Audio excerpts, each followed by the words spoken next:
오늘 여기는 그 역삼역 부근의 투썸 플레이스인데요. 오늘은 태제 미래 전략 연구원 주최 디지털 문명 지속 가능의 길을 묻다라는 포럼을 참석을 했었습니다.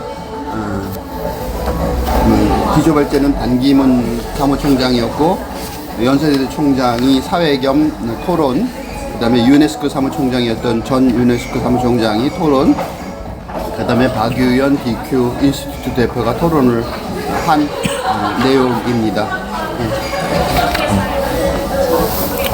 반기문 총장 사무총장이 얘기를 하셨을 때 중요했던 게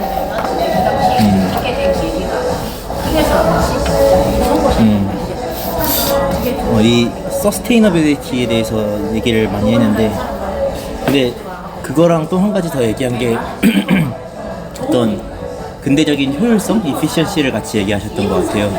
아무래도 이 이피션시하고 서스테이너빌리티가 불가분의 어떤 자본주의적인 발상이라는 것 같은데, 그리고 이피션시를 지속하면서 서스테이너빌리티를 같이 해야 된다는 게 얘기의 중심이었던 것 같고, 또 사실 그래서 뭐 이 다 근대 어떤 자본주의적인 어떤 발상이라고 생각을 하는데, 뭐 이제 피지컬 월드하고 구체적인 월드하고 디지털 월드를 합쳐서 이제 AI도 나타났으니까 그걸로 그 두 개를 다 추진하는 방법을 생각해보자. 그래서 뭐 피지컬 월드는 이피션시를 얘기한 거 같고, 그래서 막 근대 얘기를 앞에 했어요. 막 우리의 그 뭐 그거에 뭐랬지? 서스테이너블 디벨롭먼트 골이라는 게 있는데 2015년부터 2030년까지 지속되는 건데, 이거는 첫 번째로 포벌티 때문에 죽는 사람들이 사라지는 것을 얘기했고, 프리벤터블 디시즈로 인한 사망도 줄이는 것, 그리고 세컨더리 스쿨까지 졸업하지 않는 사람이 없도록 하는 것, 이런 거를 얘기했을 때 유엔의 개발 목표, 그죠, 그런 거죠. 근대적인 어떤 유엔이 이제 전 세계를 위한 거니까 전 세계에 대한 개발 목표, 경제 개발 목표를 제시한 거죠, 유엔 사무총장으로. 근데 이제 그게 거의 달성할 것 같다 그러는 거죠. 맞아요. 중요한 목표지만, 근데 그에 비해서 이제 서스테이너빌리티가 좀 도외시 되었다. 이제 뭐 최근에 이게 되게 최근 뉴스였는데,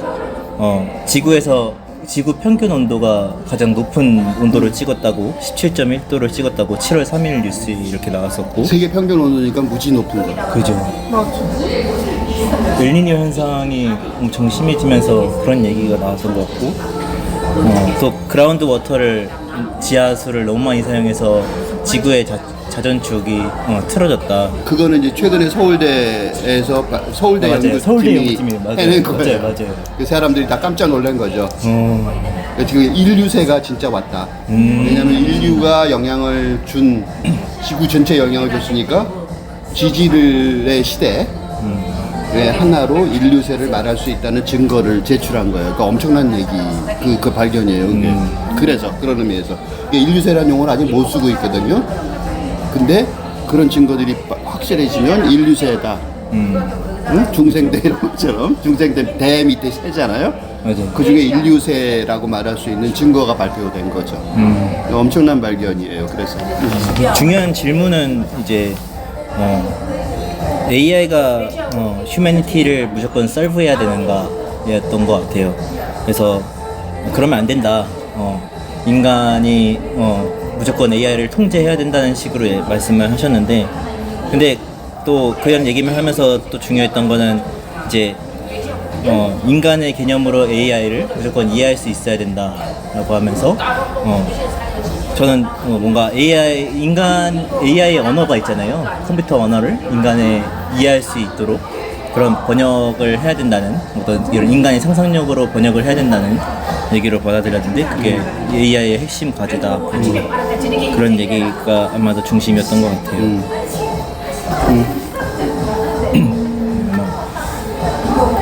너무 근대적인 측면이 굉장히 강조된 게 아닌가 하는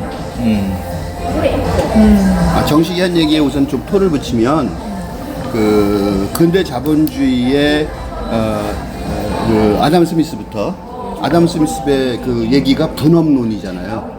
그러니까 한 사람이 배틀로 옷을 하나 짜는 것보다 그걸 공장에서 이렇게 나눠서 분업을 하면 맞아요. 국가 내에서 또는 국제적으로 분업을 하면 경제가 발전한다. 그런 것이 이제 효율성, 경제 효율성. 그래서 효율성이 가장 중요한 모토예요. 자본주의에. 효율적으로 좀 더 많이 대량 생산을 쉽게 싼 값에 할 수 있으니까. 그리고 사실 요새 그 패스트 패션, 싼 옷을 갖다가 많이 사잖아요. 그게 이제 그 완전 대표적인 거죠. 배틀 할 때는 혼자 옷 찍으려면 여러 날 걸렸는데, 여러 달 걸렸죠. 그런데 그거를 뭐 하루에 하나씩 갈아입을 정도로 싼 옷이 나오는 거는 자본주의의 승리죠. 아담 스미스의 승리고 효율성의 승리예요. 그런데 그 서스테이너빌리티라고 말하는 거는 지속 가능성이잖아요. 그러니까 무슨 소리냐면 이런 근대 자본주의 사회가 과연 지속이 가능할까 걱정이 되는 상황이 된 거죠. 그래서 효율성을 버리지 않지만 지속 가능하려면 어떨까? 그런 우려가 섞인 자본주의 이론이에요. 그러니까 그거는 언제부터 생겼냐면 기후변화로 세계가 위험하다. 1972년도 로마 클럽에서 이렇게 나가다가 우리 다 망한다라고 선언을 했는데 그때 이후 이제 그렇게 망한다면 그렇지만 우리는 잘 살아야 되니까 계속해서 그럼 어떻게 이 잘 사는 걸 계속 잘 살지? 라고 얘기하는 게 지속 가능성이고 그러니까 유엔이 이제 말은 유엔이지만 그 선진국 클럽 선진국을 중심으로 하는 다 들어있지만 그 선진국이 생각해 볼 때는 지금 우리가 여기 지금 커피숍에서 좋게 있는데 이 커피숍을 유지하고 싶은 건 당연한 거잖아요. 맞아요. 그러니까 우린 선진국이니까 근데 후진국 생각하면 아닌 거죠. 그러니까 Sustainable Development Goals라는 거는 그러니까 못 사는 애들도 같이 잘 살아야 이게 유지가 되겠죠. 그렇죠. 그래서 이제 말을 그렇게 써놓고 선진국들한테 뭐라고 말한 거냐면 유엔 사무총장 반기문 씨가 이 기회가 다 없어져야 그런다. 굶어 죽는 게 생기면 안 된다. 그 다음에 최소한도 중등교육까지는 받아야 된다. 그 다음에 뭐 예를 들면 설사 같은 걸로 죽으면 안 된다. 그건 예방할 수 있으니까. 그죠. 그런 게 안 되면 선진국도 중진국도 자기네가 살고 있는 생활 수준을 유지하는 데 불가능할 거다. 그죠. 그런 경고를 했던 거고 유엔 사무총장으로. 근데 그게 먹힌 거죠. 그래서 그거는 유지가 되고 있는 거고 반기문 사무총장이 한 일이 또 하나 있죠. 파리 기후협약. 네. 그거 굉장히 어려운 거죠. 우리가 2도씨가 세상의 목표라고 얘기하는 이유가 반기문 사무총장 때문이에요. 그전에는 몇몇 사람들은 얘기했는데 파리에 내가 그때 파리에 있었는데 파리의 쌍제리제 거리를 차를 안 다니게 할 정도로 굉장히 그거는 말도 안 되는 사건이죠. 거기는 부시 대통령이 와도 그냥 차 사이에서 끼어다녀요. 근데 쌍제리제 거리를 닫았어요. 그 파리 기후협약을 위해서 그만큼 중요한 협약이라고 생각했던 거죠. 전 세계가 다 모여서 2도씨를 넘으면 큰일 난다. 1.5도씨를 넘으면 되돌아갈 수가 없다. 포인트 오브 리턴이죠. 네. 그러니까 옛날로 되돌아갈 수 없다. 근데 지금 벌써 1.5도 넘은 지 옛날이죠. 그러니까 지금 되돌아갈 수 없으니까 기후가 엉망진창이잖아요. 그게 아까 반기문 선생님이 얘기한 그게 이제 벌써 되돌아갈 수 없는 상황이 된 거죠. 맞아요. 그렇지만 어쨌든 그런 위험성을 전 세계가 공감하고 동의하게 한 것. 그게 이제 파리 협약이거든요. 그러니까 반기문 사무총장이 거기까지 잘한 거죠. 그래서 그 두 가지를 내가 설명을 할 수밖에 없었어요. 근데 그 서스테이너빌리티라는 게 뭔가 지속 가능성인 게 이게 산업과 환경 그 산업 주변에 있는 환경을 중심으로 하는 거잖아요. 결국에는. 그래서 약간 그거랑 헷갈리더라고. 회복 탄력성이랑. 회복 탄력성은 뭐냐면 르질리언스가 그게 또 하나의 개념인데 르질리언스는 뭐냐면 서스테이너빌리티를 안 믿는 사람들이 있어요. 그게 지속이 가능하겠냐. 너무 심하니까 기후위기가. 그렇죠. 그러면 회복 탄력성은 뭐냐면 망했을 때. 그죠. 예를 들면 이 회복 탄력성이 심리학에서 나오는 얘기인데 트라우마가 있어요. 트라우마가 생겼어요. 그 트라우마가 생기면 해야 될 일이 뭐냐면 트라우마 상태에서 벗어나서 정상 상태로 옮겨가는 거죠. 일상으로 회복하는 거죠. 그거가 회복 탄력성이에요. 근데 회복 탄력성이 되게 재밌는 게 사람마다 회복 탄력성이 달라요. 그러니까 어떤 사람이 미친 상태가 돼요. 또는 자살하는 상태가 돼요. 그러니까 파멸하는 거죠. 한 개인의 자아가. 그죠. 근데 그 자아가 파멸할 때 그 사람의 그 회복 탄력성의 힘에 따라 그 파멸하는 수준이 달라져요. 그러니까 죽을 지경에 이른데도 자살하지 않는 사람이 있어요. 완전히 저 정도면 망하겠는데 그런데 버티는 사람이 있고, 어떤 사람들은 야 그걸로 왜 그러는 경우 있죠. 왜 최진실이 자살한 거 보고 우리 쇼크 먹었잖아요. 뭐 노무현 대통령이 자살한 거 보고 우리 쇼크 먹은 거랑 마찬가지죠. 회복 탄력성이 너무 없는 거죠. 그러니까 약간의 수치도 못 견디고 그냥 포기해버리는 거예요. 그게 회복 탄력성이에요. 그러니까 회복 탄력성은 퇴근할 수도 있지만 지금이 어떤 상태인지 정확하게 이해하면 지금 상태가 좀 어렵긴 해도 이렇게 하면 내가 잘 될 것 같아. 일상으로 잘 산다는 개념은 아예 없는 거고, 그죠. 그런 거 일상으로 회복할 수는 있을 것 같아. 과거에 편안했던 그냥 보통 살던 삶으로 돌아갈 수는 있을 것 같아. 그게 이제 회복 탄력성이에요. 레질리언스. 근데 이게 더 유명해진 이유가 서스테이너빌리티를 믿기 어려워졌기 때문이죠. 그렇죠. 서스테이너빌리티는 잘 살던 생활 수준이 있던 거죠.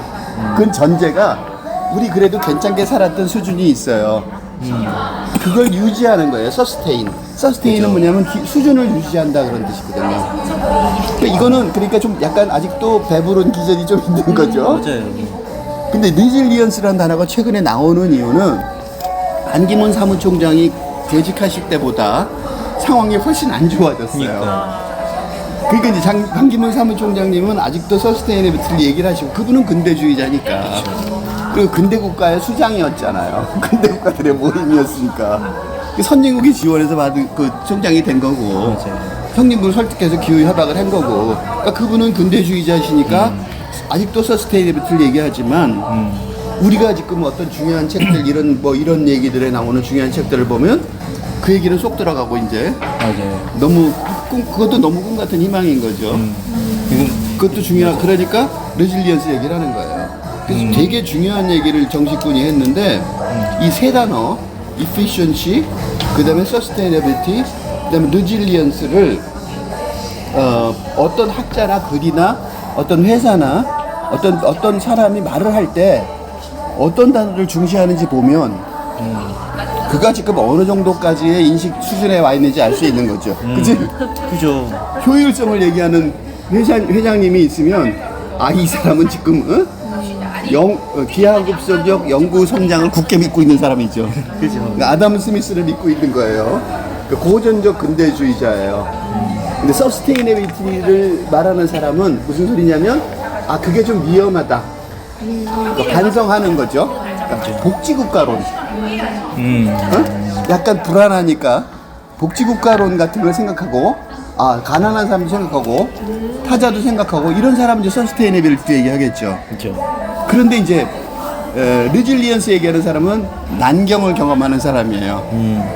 이 세상 종쳤네. 근대 사회 종쳤네. 그치? 맞아요. 근데 아직 8근대는 몰라. 8근대는 확실은 없어요. 그럼 어떡하겠어? 잘 버티자. 그렇죠.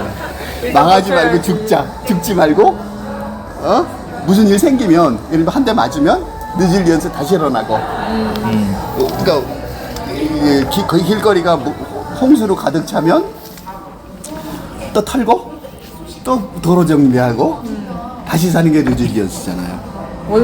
원상복귀. 그 원상복귀가 되게 정확한 말이에요. 그런 말하는 사람의 그 용어를 보면, 그러니까요. 말하는 사람의 용어를 보면 그 사람이 지금쯤 어디 와 있는지 알 수 있어요. 그런 얘기 중에 하나가 뭐냐면 김성환 태제미래전략연구원 원장이 하는 말 단어 중에 그 사람 짧게 얘기했는데 두 개의 말이 굉장히 인상 깊었어요. 하나는 싱크탱크라는 말이고 또 하나는 늘 있어 왔습니다 라는 말이에요. 근데 싱크탱크라는 말은 중요해요. 왜 중요하냐면 우리나라의 싱크탱크라고 말하고 이렇게 하는 경우가 내 생각에는 없었던 것 같아요. 그래서 싱크탱크의 이 포럼이 어쩌면 내가 기억이 없는 것 같은 거 보면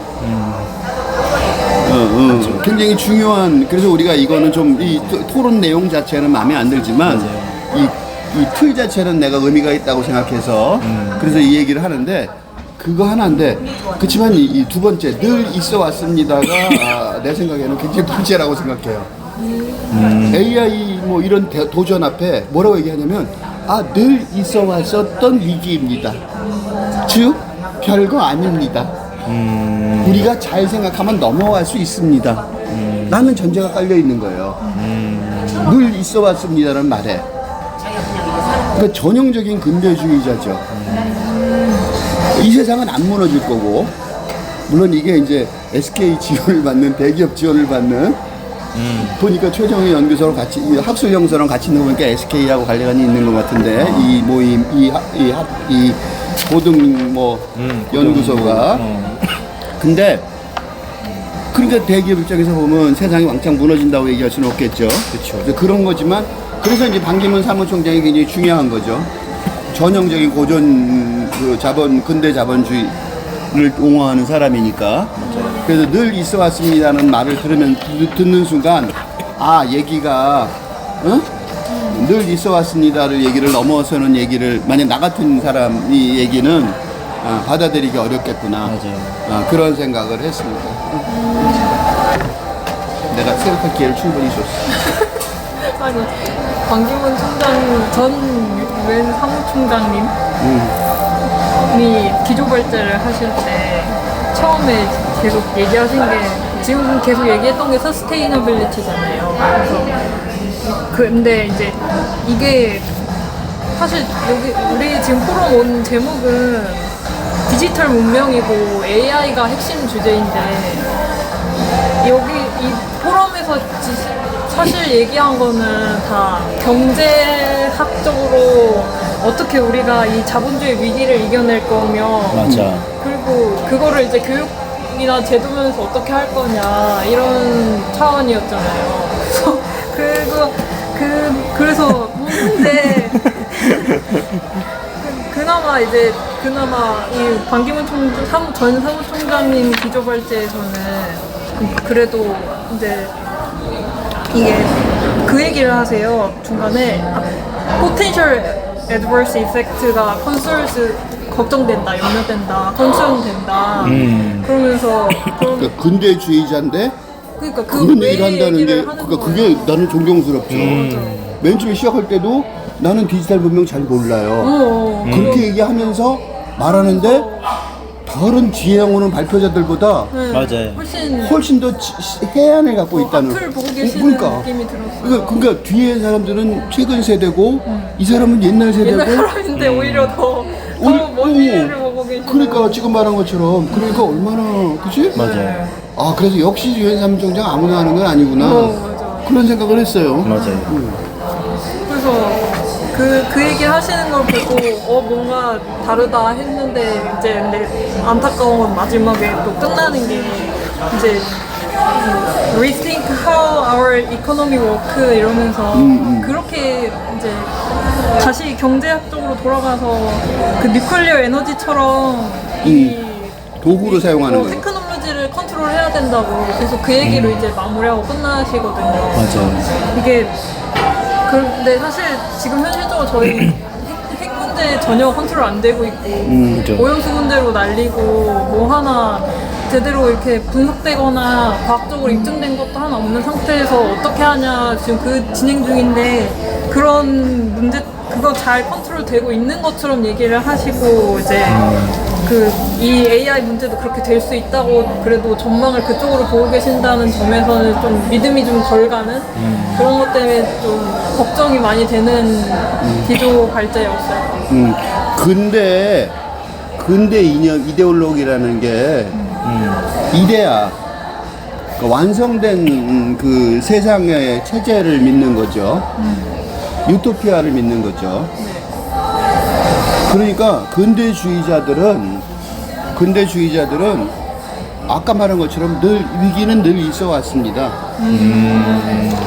그렇지만 우리는 인간의 힘으로 무조건 인간의 과학으로 근대 과학으로 해결되어 왔습니다 라고 이해하는 거죠. 네. 그러니까 지금 은지가 말한 거를 정리하자면 디지털 문명을 얘기해야 되는데 디지털 도구로 바꿔서 얘기하는 거죠. 그러니까 제목은 디지털 문명으로 걸어놓고 맞아요. 디지털 문명이 문제인 건 알아요.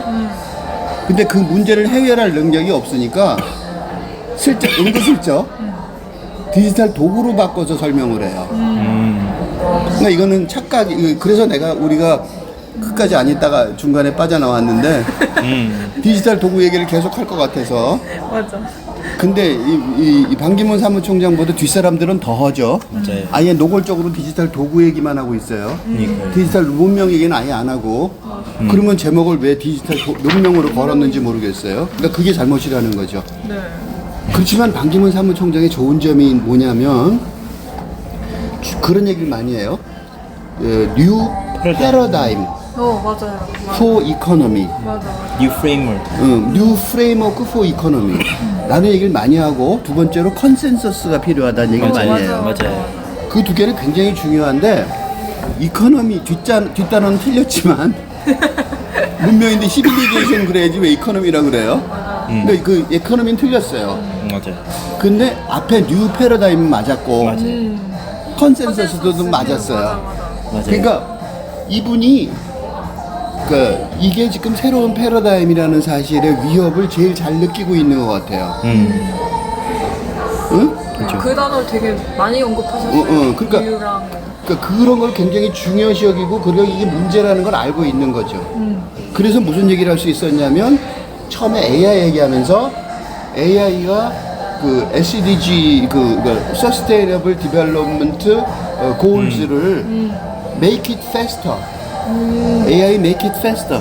더 빨리 성취하는데 도움을 줄 것이다 얘기를 하고 동시에 휴먼 익스피리언스를 가지고 AI를 언더스탠딩 하는데 어떻게 작동하는지 그걸 이해하는데 어려움을 겪고 있는 게 굉장히 중요한 포텐셜 어드버스 이펙트가 될 거다라고 말을 하는 굉장히 중요한 얘기를 했어요. 그러니까 그 근대주의자로서 할 수 있는 확실한 경고를 한 거죠. 그치? 맞아요. 그래서 반기문 총장의 얘기는 굉장히 중요하고 이분의 한 얘기들을 자세히 계속해서 우리가 이렇게 얘기할 그 의무가 있고 필요가 있어요. 오늘 발표 중에서 기조연설답게 주제 토론들의 허접함에 비해서 그런 대로 반기문 사무총장이 유선 사무총장이었다고 내가 존경의 표현을 하는 게 아니라 실질적으로 실력이 있어서 됐구나. 야, 한반도에 지금처럼 한국이 유명하지 않을 때 유엔 사무총장이 될 수 있는 길을 가진 거는 그만한 문제 해결 능력이 있었기 때문이고 그게 파리 규율 협약을 만드는 전 세계가 모여서 규율 합의를 본 건 딱 그거 한 개예요. 얼마나 대단한 일을 한 거예요. 앞으로도 그거 협약을 맺을 가능성이 누구만큼도 없거든요. 이제는 망하는 나라는 진짜로 망하고 있으니까 그때처럼 점잖게 대답할 리가 없겠죠. 맞아요. 앞으로는 기후 이민 때문에 전쟁이 날지도 모르는 상황인데 협약은 무슨 어림도 없죠. 전망이. 그래서 거의 유일무이한 협약을 했을 가능성이 높은데 그만큼 대단한 업적을 내릴 수 있었던 거.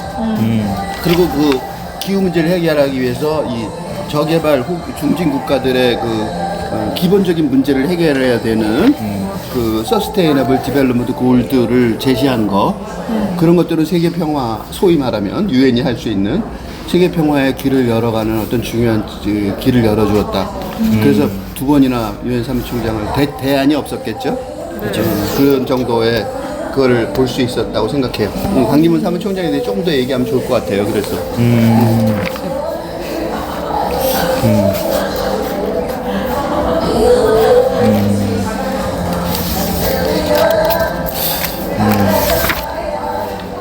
조금 더 얘기하면 양날의 칼이라는 말을 아까 했어요. 네. 양날의 칼. 그런 얘기 되게 좋은 얘기죠. 그죠? 그러니까 양날의 칼이 되고 그리고 또 하나 더 중요한 게는 디바인 에어리아 올마이티 갓도 위협장하는 그러니까 영혼의 문제까지도 걱정이 된다고 맞아요. 얘기했어요. 그거 굉장히 중요한 말이에요.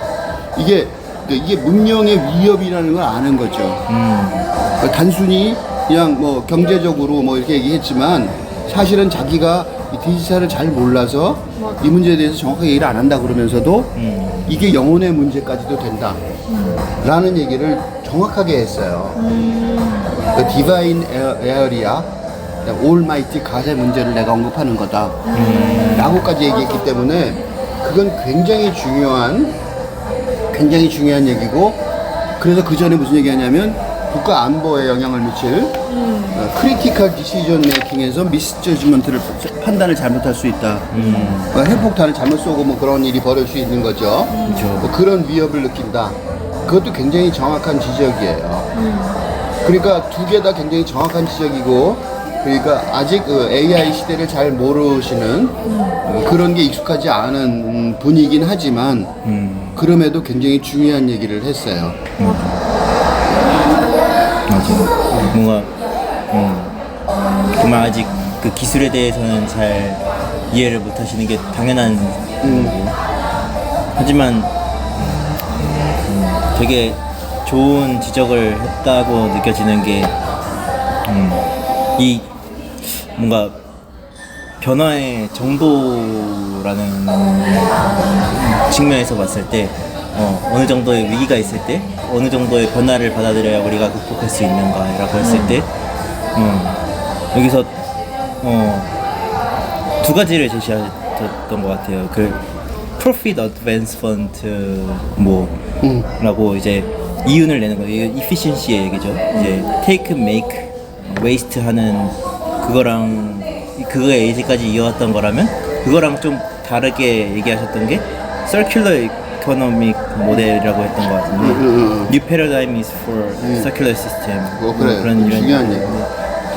그거랑 이렇게 분리시켜 놨다는 게 그 펀더멘털 체인지를 얘기하셨던 것 같아요. 그 뭔가 AI를 그냥 정말로 도구로만 봤으면은 이런 정도의 변화에 대해서 얘기를 안 했을 텐데 AI가 문제가 아니라 이제까지 있었던 뭔가 어떤 변화의 징조 같은 것들, 디지털 문명의 어떤 그런 이제까지 산업 사회와는 다른 어떤 산업이 더 이상 아닌 어떤 디지털 문명의 그런, 그래서 효율성으로는 더 이상 서스테인이 불가능한 그런 거에 대해서 얘기를 하셨다고 생각하는데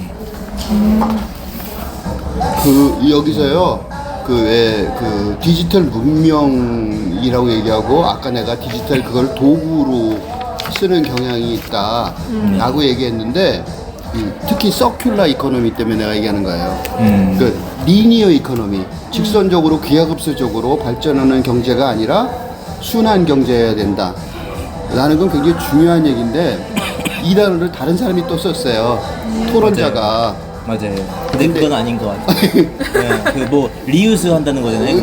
그거는 그냥 재활용 얘기로 서큘러 이코노미를 쓰는 걸 보고 기함을 했어요. 내가 너무 지독하게 욕하는 거라서 이름은 안 말하겠는데 지독하게 말을 했는데 서큘러 이코노미가 재활용의 철학인 것처럼 얘기하는 그런 디지털 도구, 그런 한심한 수준도 있는데 이 반기문 전 사무총장의 말씀은 디지털 도구도 중요하지만 이게 디지털 문명의 과제고 경제 체제 자체의 문제다라는 것을 정확하게 이해하고 계셔서 반기문 사무총장이 말씀하시는 서큘러 이코노미는 패러다임 체인지의 관점에서 말하는 거예요. 그러니까 완전히 차원을 달리하는 거죠.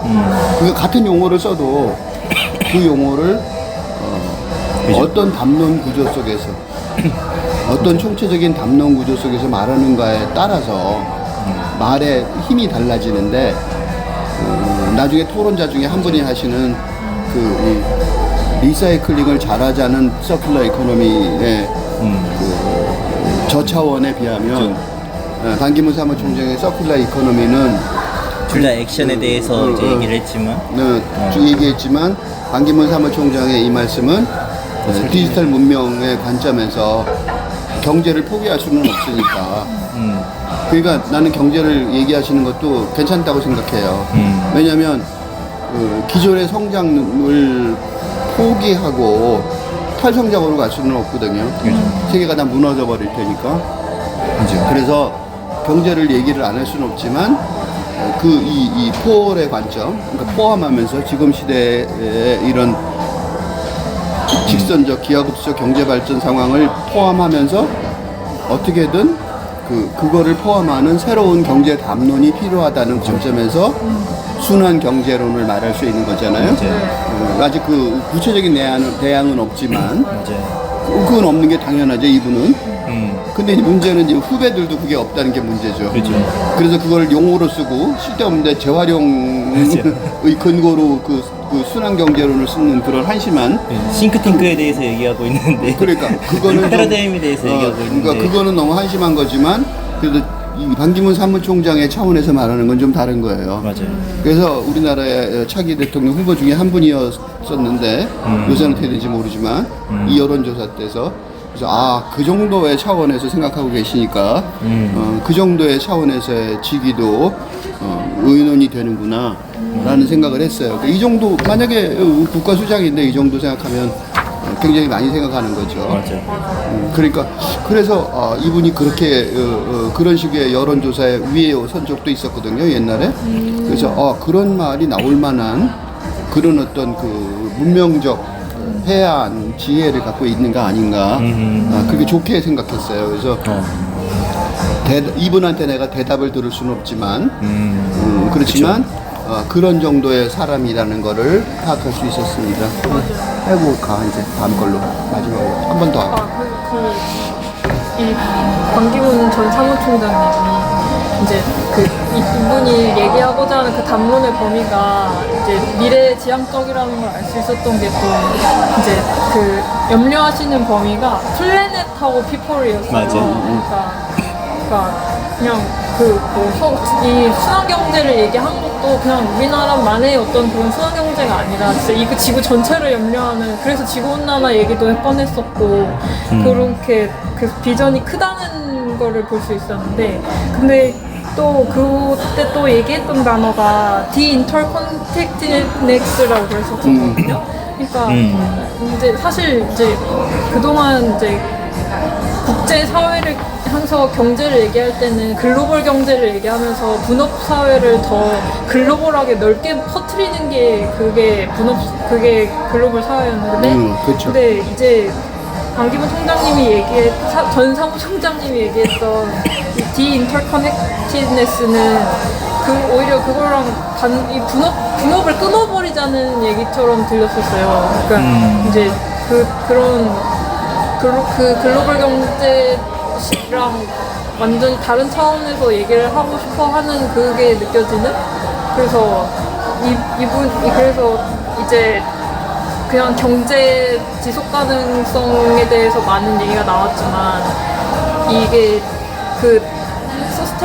같은 서스테이너빌리티도 다른 결로 얘기하고 있으신 게 확실하다. 그런 얘기를 들어서 좋은 지적이 많았네요. 굉장히 중요한 지적이에요. 그러니까 그게 아담 스미스의 분업론이 고전 경제학이잖아요. 자본주의 경제학인데 그게 이제 유엔 사무총장이었기도 하지만 상호 연결성으로 얘기를 했고, 그 상호 연결성이라는 게 그 서큘라 이코노미, 순환 경제론의 굉장히 중요한 한 축이 될 가능성이 많잖아요. 내가 마지막으로 이 반기문 사무총장에 대해서 얘기를 하자면 이분의 얘기가 굉장히 신선하게 들렸던 이유 중에 하나가 이분보다 우리 한국 사회의 이 국제적인 관심, 글로벌한 관심은 너무 적은 것 같아요. 맞아요. 한국의 뉴스를 보면 외국 뉴스가 거의 안 나와요. 네. 세계가 어떻게 돌아가는지가 없고 우리나라만. 우리나라만 얘기하고 우크라이나 전쟁이 어떻게 되는지조차 맞아. 거의 언급이 안 돼요. 어떤 일이 일어나든 간에. 그래서 내가 밤마다 꼭 보는 게 다른 외국 뉴스들을 돌아가면서 보는데 NHK만 해도 외국 뉴스가 굉장히 많아요. 국내 뉴스가 섞여 있어요. 우리는 아직 글로벌 리더로서의 의식이 너무나도 부족한 거죠. 그러니까 덩치로는 경제적으로는 선진국인데 지금 인터커넥티드니스 그 상호 연관성, 경제의 상호 연관성에 우리가 가장 큰 혜택을 보는 나라거든요. 맞아. 우리나라는 수출로 맞아. 내수는 거의 없어요.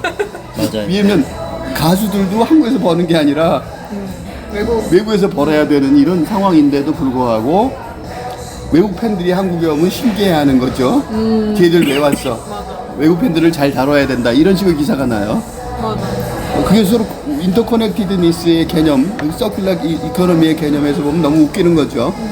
우리가 분업해서 우리끼리 잘 살고 우리끼리 분업해서 우리가 성공하면 우리는 경제가 잘 되는 거야 라는 개념이 아니어야 되는데도 한국은 특히나 근데 그런 글로벌 한 관점이 너무 적은데 그래서 반기문 사무총장의 이런 설명들이 굉장히 반가웠어요. 그래서 이분이 뭐 근대주의자이긴 하지만 그럼에도 불구하고 다른 사람보다 훨씬 더 많이 이런 대중적인 그런 설명하거나 얘기를 할 때 좀 많이 나와서 테레비 같은 데도 많이 나와서 좀 얘기를 해서 한국 사회가 좀 글로벌한 시점을 좀 많이 키웠으면 좋지 않겠나. 맞아요. 그게 좀 아쉽더라고요. 오늘도 발표한 다음에 바로 가버리시는데 너무 운둔하시는 것 같은 느낌. 근데 이런 관점이 너무 우리나라 한국 지도자들한테 굉장히 부족하거든요. 언론도 부족하고. 그래서 그런 면에서 좀 아쉽다. 어디서 얘기하시는지. 전 세계 지도자들 모임에서 부회장을 하신다고 그러잖아요. 거기를 이제 대통령 있거나 뭐 그런 분들이 모이는 거죠. 그러니까 그 정도로 이 해안이 있으시단 말이에요.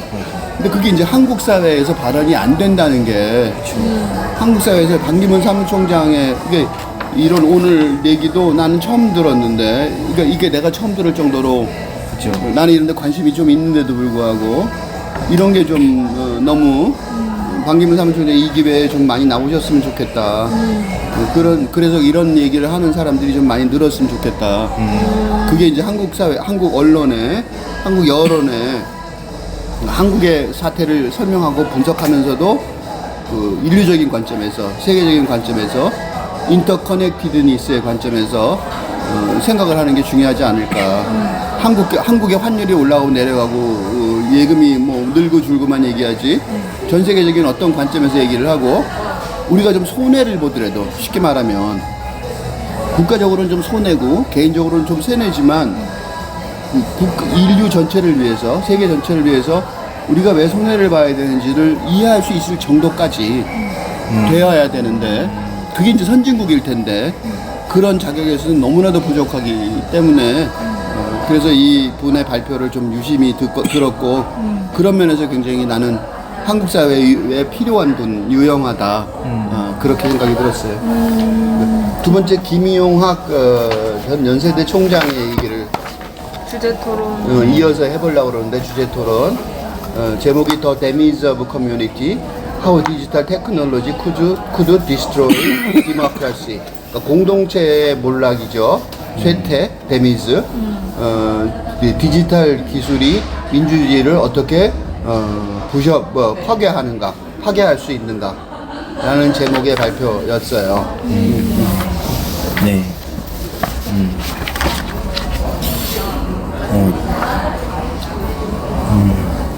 주제가 이제 폴라라이제이션, 양극화, 이제 뭐 브렉시트에 뭐 찬성하는가 반대하는가 논쟁이나 트럼프의 그런 트럼프냐 아니냐 뭐 그런 그런 어떤 사회의 어떤 논쟁에 있어서 너무 주장들이 너무 양극화되어 있다는 게 주제였던 것 같은데 그래서 더 이상 팩트가 중요하지 않고 진리가 중요하지 않고 스토리가 중요하다. 어느 쪽이 더 스토리에 힘이 세느냐가 관건이 된 세상이다라고 얘기했는데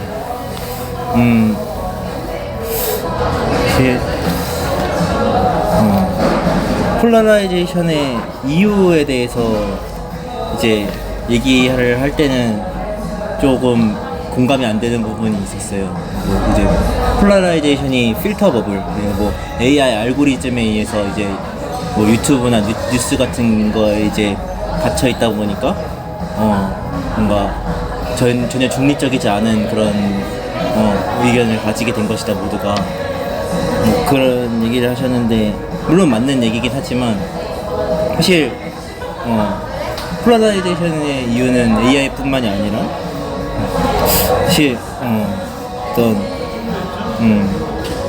이런 AI가 온 시대에서도 아직도 뭔가 근대적인 그런 이분법을 채택하려고 하는 그런 사람들 개인이나 집단의 어떤 그런 게 아닐까. 그리고 무조건 또 AI의 그 편향성이 나쁜 게만이 아니라 또 좋은 점도 있거든요.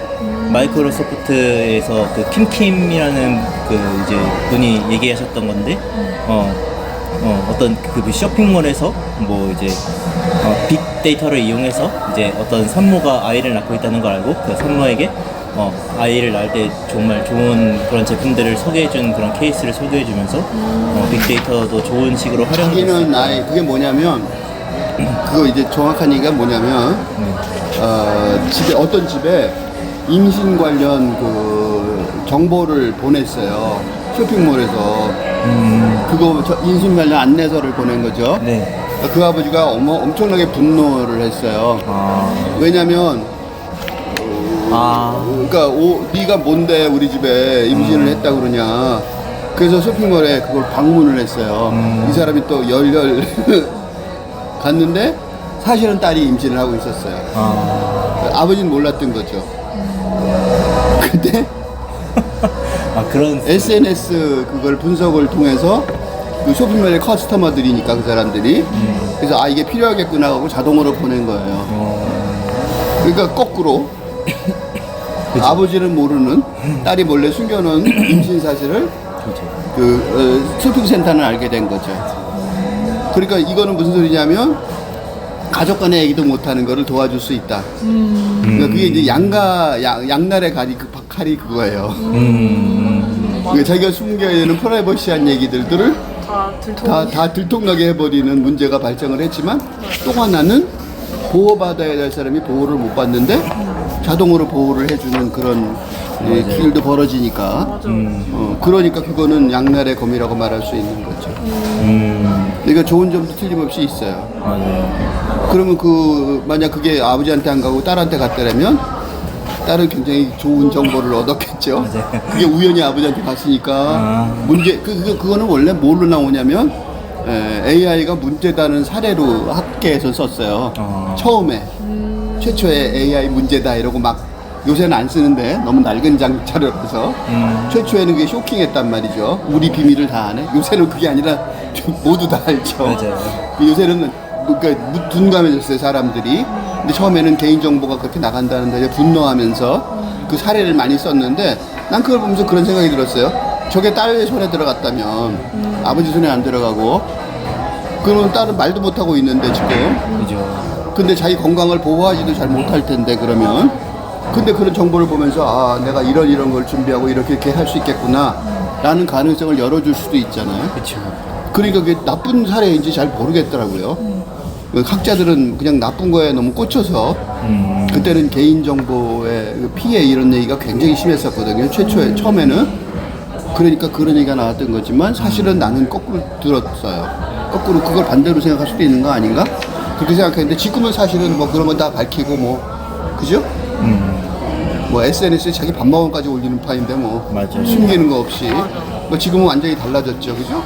그러니까 옛날하고 다른 거죠. 뭔가 AI 기술이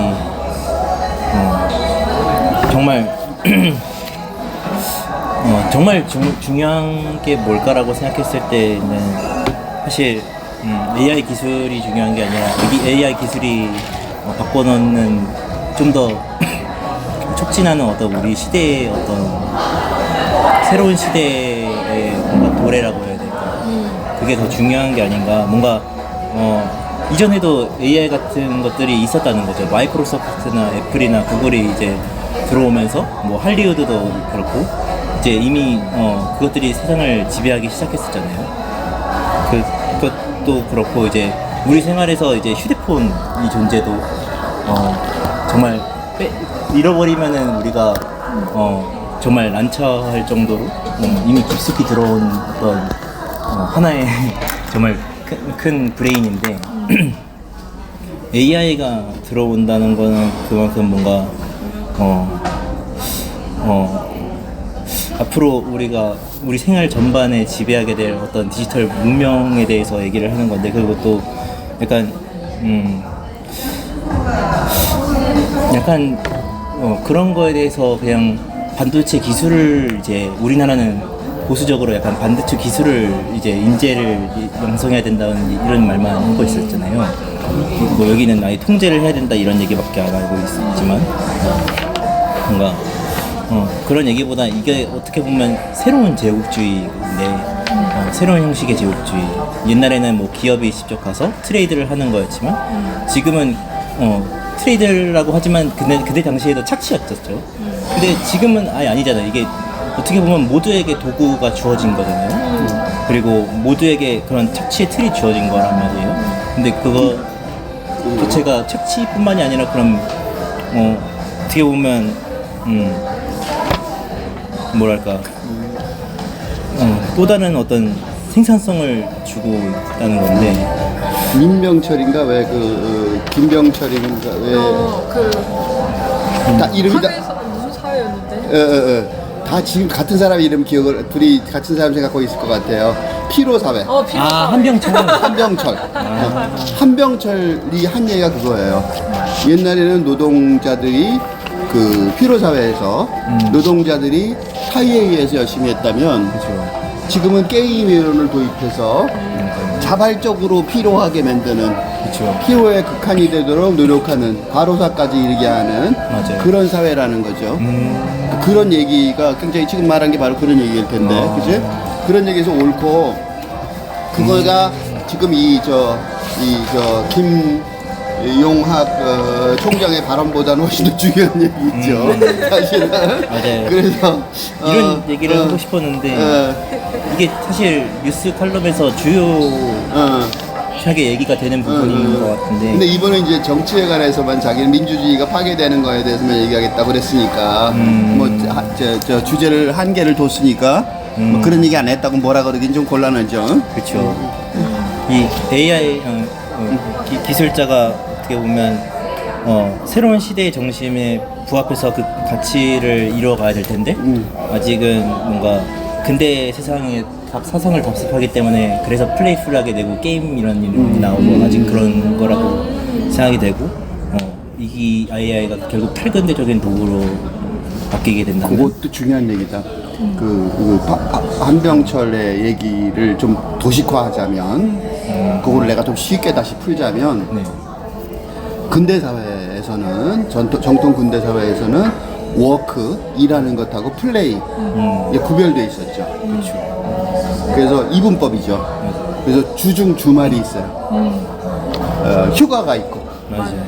그러니까 여름 휴가가 있는 이유가 뭐냐면 나머지는 전부 다 일하는 시간이니까 그러니까 리저 여가 활동이 있어요. 그러니까 나머지는 여가 활동이 아닌 거죠. 맞아요. 힘든 시간인 거죠. 하드워크가 있고 여가 활동이 있는 거죠. 맞아요. 근데 이제 탈근대 사회에 오면 그 두 개가 섞이는 거죠. 그러니까 재밌는 말이 뭐냐면 게이미피케이션. 게이미피케이션이라는 말이 있어요. 게임화. 그러니까 세상이 게임화 된다는 거죠. 일도 게임화되고 그게 한명철의 그 피로 사회의 바탕에 깔려 있는 틀이에요. 그러니까 한명철의 그 피로 사회에 있는 방법은 그 게이미피케이션이 된 사회도 마찬가지로 노동자들은 힘들다. 아까 말한 착취다. 제국주의적 착취가 그대도 있다. 그렇죠. 근데 게이미피케이션이 돼서 옛날식의 사고 방식으로 보면 안 보인다는 거죠. 맞아요. 왜냐면 그게 두 개가 섞여 있으니까. 그래서 그걸 잘 봐야 된다라고 얘기하는 거고 그게 이제 한병철의 굉장히 중요한 주제고 그래서 그 피로사회가 히트를 친 거예요. 아, 우리가 실상은 당하고 있는데 몰랐네. 라는 걸 정확히 알려준 아주 좋은 책이죠. 근데 그게 그 얘기예요. 그러니까 게임이 따로 떨어져 있었는데, 그치? 플레이가 따로 떨어져 있어, 놀이가 따로 떨어져 있었는데, 그 게임 속에 섞여버린. 그게 이제 신자유주의의 무서운 점이죠. 맞아요. 그러니까 적군도 다 포용해서 그래서 자본주의의 유연성 그게 그런 얘기를 하죠. 자본주의는 유연하게 자기 반대 복지 사회주의가 공산주의가 들어오니까 복지 국가로 바꿔서 맞아. 자본주의를 유지를 했잖아요. 1960년대 학생운동이 벌어지고 근대 문명에 대해서 정면으로 반대하니까 정권 퇴지 운동을 하고 그러니까 뭘 하냐면 그 보수주의의 이론을 좀 바꾼 거죠. 옛날에 보수주의가 아니라 그죠. 프로테스탄트 윤리를 더 이상 적용하지 않고 맞아요. 그래갖고 뭐 열심히 살아서 돈 벌어 저축해 이런 얘기는 쓱 빼고 그 다음에 이제 거꾸로 게이미피케이션을 해서 교묘하게 맞아요. 교묘하게 더 지독한 착취를 그러니까 옛날에는 근무 시간과 일상 시간이 구별이 뚜렷이 있었단 말이죠. 근데 요새 계속 얘기되는 게 뭐예요? SNS 지시잖아. 맞아요. 퇴근했는데도 지시한단 말이죠. 그러니까 근무 시간과 일상 시간까지 없애버리는 그런 끔찍한 일이 벌어지고 있는 거죠. 신자본주의가 그런 면에 있어서 그 효율성 면에 있어서는 굉장히 성공을 하고 있는데 문제는 그 신자본주의도 알고 있어요. 그렇게 계속 유지할 수 없다는 거. 망해가고 있다는 거. 그렇게 유지해갖고 만들어 봐야 총체적으로 망해버리고 있다는 거. 근대사회 자체가 내부에서부터 붕괴하고 있다는 사실은 충분히 알고 있어요. 근데 그 대책을 이제 없는 척 하는 거죠. 맞아요. 근데 자기네들은 먹고 살 만큼 먹고 살고 끝까지 잘 살겠다 이런 식의 태도기 때문에 우리가 이런 공부를 통해서 그 사람들에 대항하는 논리를 찾을 수밖에 없는 거예요. 이게 그 처음에 PPT 딱 보여주실 때 되게 찬반 토론 보여주시면서 Is AI controllable for the benefit of humanity? 이러고 처음에 제목이 나오잖아요. 근데 되게 무서운 질문이라고 생각했어요. 이게 그 찬반을 하는 주제가 이 인류를 위해서 인류 이익을 위해서 AI를 통제할 수 있냐 없냐 그걸 가지고 찬반을 하는데 근데 이게 아까 그 게임 피로 사회 그 노동의 게임화랑 이제 연결이 되는 것 같은데 이게 그 AI를 오직 도구로 봐서 이거를 사실 뒤에 또 나중에 얘기하신 게 이제 스토리 싸움이다 진리의 경쟁이 아니라 어텐션 경쟁이 일어나고 있다 이러고 얘기하시는데 저는 처음에 이거를 이분이 이제 우리 그 전쟁이 일어나던 근대 사회의 그런 이데올로기 싸움이 아니라 이제 탈근대 사회로 가는 그런 헤게모니 투쟁의 그런 싸움으로 이제 스토리 싸움으로 가고 있는 걸 얘기하시는 건가 했는데 이제 가만 보니까 이 어텐션 경쟁이 그 피로 사회에서의 경쟁을 얘기하시는 오히려 그래서 사람들이 오히려 제국주의에 더 유연한 제국주의라고 또 할 수 있을까요? 그래서 그쪽으로 더 빠져가는 그런 식의 주제를 이렇게 오히려 공론화해서 그걸 가지고 찬반 토론을 하는 것 같아서 너무 무서운 거예요 나중에. 이게 그래서 이 토론 제목이 디마이즈 오브 커뮤니티였잖아요. 근데 이게 오직 좀 안 좋은 양극화되고 안 좋아지고 있는 이 사회의 문제점이 거의 이제 우리 이러다 종말하는 거 아닌가 할 정도로 너무 어둡게 토론이 그렇게 발표가 끝나가지고 굉장히 좀 우리 공동체는 진짜 어떻게 될 건가에 대해서 이게 얘기를 좀 해주셨으면 좋겠는데 오히려 공포심을 주고 가시는 것 같아서 좀 듣는 사람 입장에서는 그럼 내가 여기다 대고 무슨 말을 할 수 있을까 여기는 포럼이고 토론장인데 굉장히 할 말을 잃었습니다. 굉장히 정확한 지적이에요. 왜 굉장히 정확한 지적이냐면 이분이 사회 연결망의 전문가래요. 아까 첫째 소개받을 때 김용학 씨가 전 연세대 총장이고요. 네. 그 다음에 이 1차 태제 미래 전략 연구소의 포럼에 내가 참석을 했었는데 그때는 내가 질문도 했었는데 그때도 사회를 봤어요. 그러니까 이 태제대를 운영하는 건 전 고려대 총장이지만 여기에 그 배경이 되는 그 지식인이 바로 이 분이에요. 핵심 인물이죠. 두 번이나 사회를 보고 그죠? 그 격정의 핵심 인물이고 아마 차기의 총장이든가 차기의 이 연구소 소장이든가 둘 중에 하나를 하시게 될 가능성이 높은데 그래서 이분의 문제점은 아주 심각해요. 근데 은지가 은지 군이 이 학자가 이 학자의 이론이 너무 무섭다 라고 2번이나 얘기를 했어요. 네. 그리고 또 강조해서 인류 종말의 위협까지 느꼈다 라고 말한 이유는 뭐냐면 이분이 하고 있는 일은 제대로 된 학문이에요. 그러니까 이분한테는 너는 그러니까 이 공부를 못해 이렇게 말할 수 있는 처지가 못 돼요 우리가. 제대로 된 학문인데 그 학문이 미래를 위해서 인류의 미래를 봉사하는 게 아니라 인류의 파멸을 위해서 봉사하는 것 같은 느낌이 드는 거죠. 그러니까 이거는 절망할 수밖에 없는 거죠. 왜냐하면 제대로 공부를 많이 한 제대로 된 학문적인 자세를 갖고 있고 훈련 트레이닝이 돼 있는데 그런 사람이 이렇게 완전히 반대되는 길로 가버리면 이 사회는 어떻게 될까? 라는 위협감을 느낄 수밖에 없는 거죠. 그러니까 예를 들면 애가 칼을 휘두르면 안 무섭죠. 그런데 덩치가 크고 힘이 충분히 센 사람이 1번 돌을 휘두르고 나한테 달려들면 생명의 위협을 느낄 수밖에 없는 거예요. 내가 지금 학문적으로 묘사를 했는데 공부를 못하는 사람이 헛소리를 하면 괜찮은 거예요, 그거는. 뭐 그런 생각할 수도 있는 거죠. 근데 이 사람은 분명히 지식인의 지도자고, 그리고 내가 조금 전에 앞에 이 사람의 이력을 말한 이유는 그만큼 지도자인 거예요. 그러니까 우리나라 몇 단계는 싱크탱크에 가장 강력한 영향력을 미치는 사람이라고 볼 수 있잖아요. 그 이 사람의 이 학문적인 그 지향성은 한국 사회의 앞날뿐만 아니라 인류의 앞날에 영향을 크게 미칠 텐데, 그래서 이분의 글이, 이분의 이야기가, 이분의 사고방식이 문제가 되는 거죠. 그리고 이분의 사고방식이 근본적으로 문제가 있다면 위협감을 느끼고 무서워질 수밖에 없는 거예요. 근데 그 위협감을 느끼고 무서워질 수밖에 없는 이유를 말하면, 근데 또 하나, 우선 그거부터 말하면, 그 전에, 근데 맨 처음에 희망을 느꼈다고 그랬잖아요. 그 희망을 느낀 이유도 있어요. 이 사람이 무슨 소리냐면 공부를 안 한 게 아니라서 뭔지는 좀 아는 것 같아요. 그래서 그런 가능성도 갖고 있어요.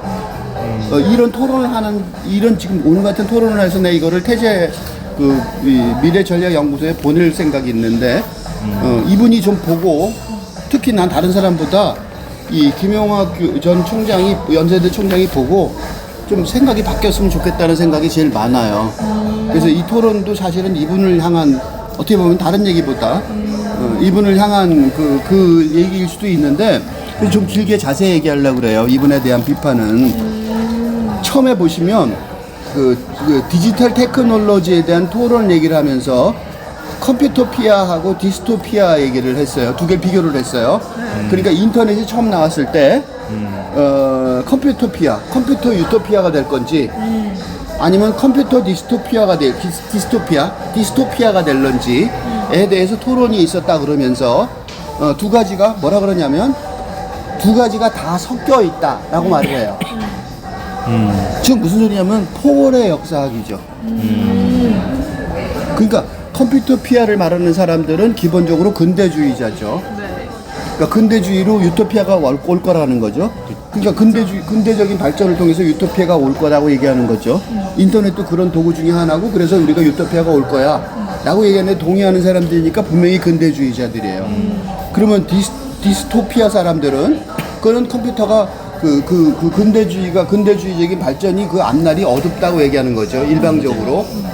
근데 사실은 그것도 문제가 있죠. 왜 문제가 있냐면 디스토피아는 대안이 없이 반대하는 거잖아요. 그러니까 지금 인터넷이 보편화됐으니까 디스토피아 사람들은 우스운 얘기한 거 되잖아요. 그러니까 대안 없이 말하면 이런 꼴이 된단 말이죠. 근데 이분은 무슨 얘기를 할 수 있냐면 두 개가 섞여 있다, 혼재돼 있다고 말할 수 있는 힘이 있어요.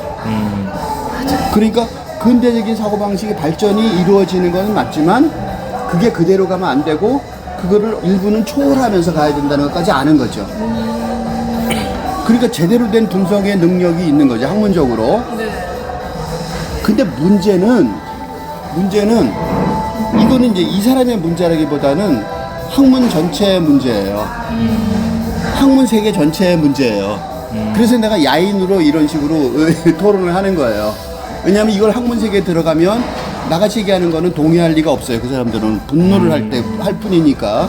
데리다가 한번 겪었으니까 나는 아는 거죠. 그래서 아예 들어가서 싸우고 에너지 낭비하고 싶지 않아서 난 딴 데서 얘기하고 있는 건데 왜 그러냐면 근대 탈근대의 주제를 분명히 얘기하고 있잖아요. 네.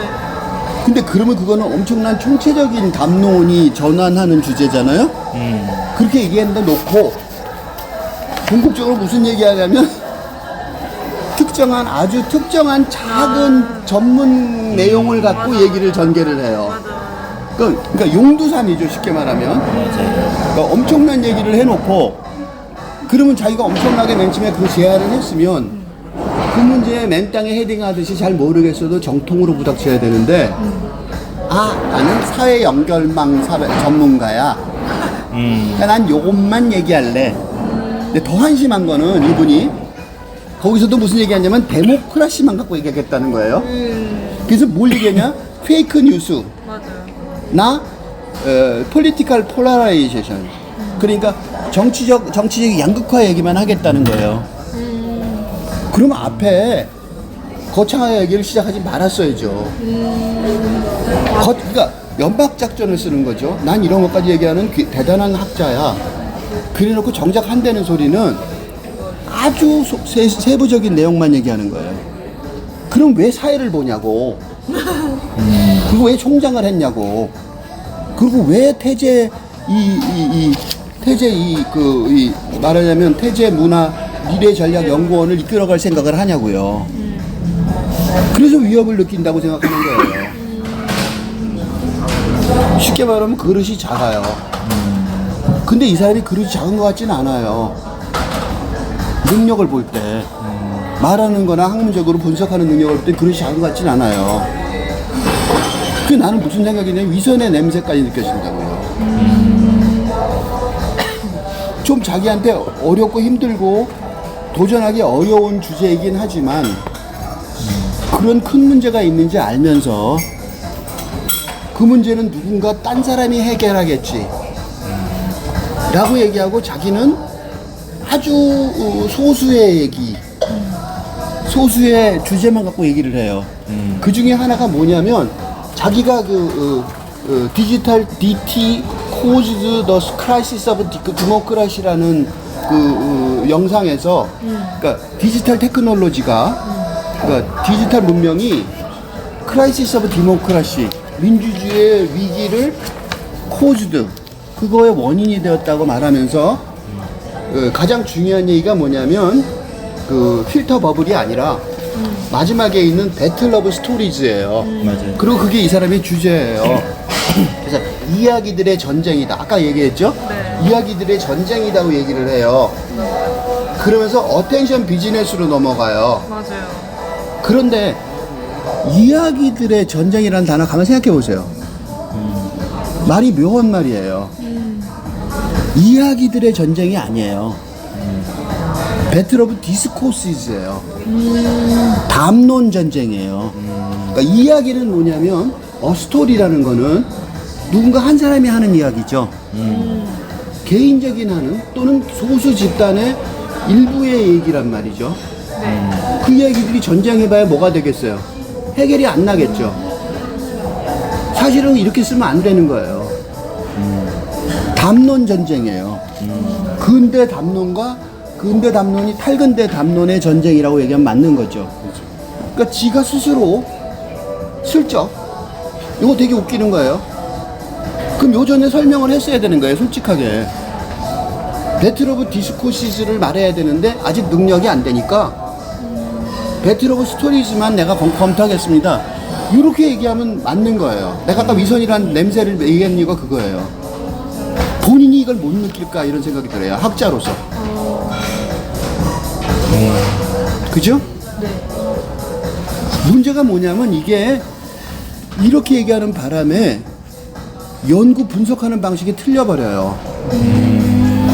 그래서 어떡하냐면 소셜 코히전 바이 네트워크스라는 영상에서 그러니까 네트워크에 따라서 소셜의 그 사회적인 어떤 유대성 또는 코히전은 일관성 서로 통합성 이런 거죠.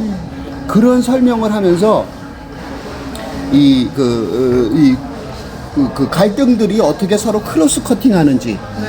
서로 어떻게 오고 가는지. 네. 그래서 3 하면 제일 좋다 그랬었잖아요. 네. 그런 단어를 써요. 그러니까 그렇게 서로 같이 연결이 되는 게 많아지면 어떤 그 하나의 동일 집단이 형성된다는 소리죠. 쉽게 말하면. 맞아요. 그런데 그때 분석을 할 때 그 분석의 방법론이 아주 틀려요. 어떻게 틀리냐면 그 도표에 나오듯이 평면으로 분석을 해요. 1, 2, 3, 4, 5 5개가 있고 그 다음에 오각형을 만들고 네. 오각형의 끝부분에 1, 2, 3, 4, 5가 있어요. 거기다 선을 긋는 거죠. 그 다시 말해서 2차원적인 분석이에요. 같은 평면에 있는 거죠. 모든 존재들이. 근데 한심한 거는 미안해요. 한심하다는 단어를 써서. 왜냐면 이건 정확하게 지적을 해야 되니까. 지금 분석하는 내용은 소셜 커히전이에요. 그러니까 사회의 통일성이죠. 융합성이죠. 즉 다시 말해서 공동체를 분석하는 거예요. 맞아요. 그러니까 최소한도 3차원 또는 시간까지 포함하면 4차원이죠. 역사가 들어가니까. 네. 그러니까 최소한도 3차원이나 4차원적인 차원에서 사회학적 분석을 해야 되는 주제를 가지고 그렇게 위에다가 언급을 해놓고 인간의 네트워크가 어떻게 평면에 이렇게 적용이 되냐고. 난 쟤 좋아해 싫어해 이런 거잖아요. 설문조사는 물론 그렇게 할 수 있지만 어떻게 인간관계가 그렇게 OX로 갈라지냐고. 연결되고 안 연결되고. 그죠? 네. 커넥트 디스커넥트가 그런 단순한 뜻이? 그렇게 했으니까 이런 선이 나오는 거잖아요. 그러니까 이런 너무나도 단순화된 연구 방식을 채택하는 거죠. 근데 이게 이분의 잘못은 아닌 것 같아요. 그러니까 김용학이라는 그 사회학자의 잘못이라기보다는 학계의 현실. 미국에서 전공을 했을 텐데 미국 학계의 수준이기도 하고 이게 선진국의 수준이기도 할 거예요. 이렇게 이런 식으로 분석을 하면 양당제 양극화라는 말이 나올 수밖에 없는 거죠. 왜냐하면 평면에다 분석을 하니까. 맞아. 그죠? 그래서 AI가 인포메이션을 줬는데 그게 꽃이, 정보 꽃이 안에 쏙 들어가 있게 만든다. 이렇게 얘기를 하는 거죠. 그리고 뭐라고 얘기하냐면 서로 두 집단은 필터 버블. 그러니까 비늘방울 속에서 갇혀서 그 정보를 필터를 거쳐서 자기 좋아하는 것만 듣는다.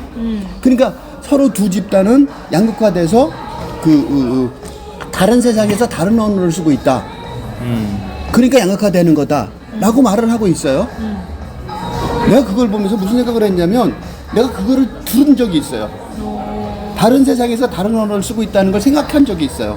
언제냐면 내가 호주 시드니에 있을 때 동시 통역을 하러 다녔을 때 우연히 법정에서 이혼 법정을 갔더니 한국인 남녀 부부가 이혼을 하는 상황이었었어요. 네. 근데 이제 둘 중에 하나만 내가 통역을 해야 되는데 통역을 구하기도 힘들고 네가 잘하니까 그냥 해라 그래서 내가 양쪽에 통역을 한 적이 있어요. 동시에. 그러니까 비밀 유지 서약을 했으니까 믿는다 이렇게 돼갖고. 근데 법정이 아니라 이제 둘이서 이제 변호사끼리 서로 변호사하고 의뢰인하고 상담할 때가 있잖아요. 거기도 참여를 했었는데 그러니까 나는 이제 양쪽 이혼하는 부부 둘이 서로 다른 얘기하는 걸 들은 거죠. 그걸 몇 번 하다 보니까 내가 깨달았는데 부부가 이혼하는 이유, 남녀가 갈라지는 이유는 같은 이슈를 갖고 싸우다 갈라지는 게 아니라 다른 세상에서 완전히 다른 언어를 쓰고 있어서 이혼하는 거예요. 그러니까 같이 살지만 같이 살지 않는 거죠, 더 이상. 근데 이게 너무 웃기는 게 이혼하는 부부들은 서로 이혼하면 되잖아요. 그렇죠. 그리고 같은 세상에서 같은 언어를 찾으러 가는 데잖아요. 그건 잠깐의 실수는 아니죠. 굉장히 가슴 아픈 사건이기는 하지만, 그치? 그렇지만 그거는 개인의 문제고 해결할 수 있는 문제란 말이죠. 이혼 제도가 왜 있어요? 맞아요. 그것 때문에 있는 거잖아요.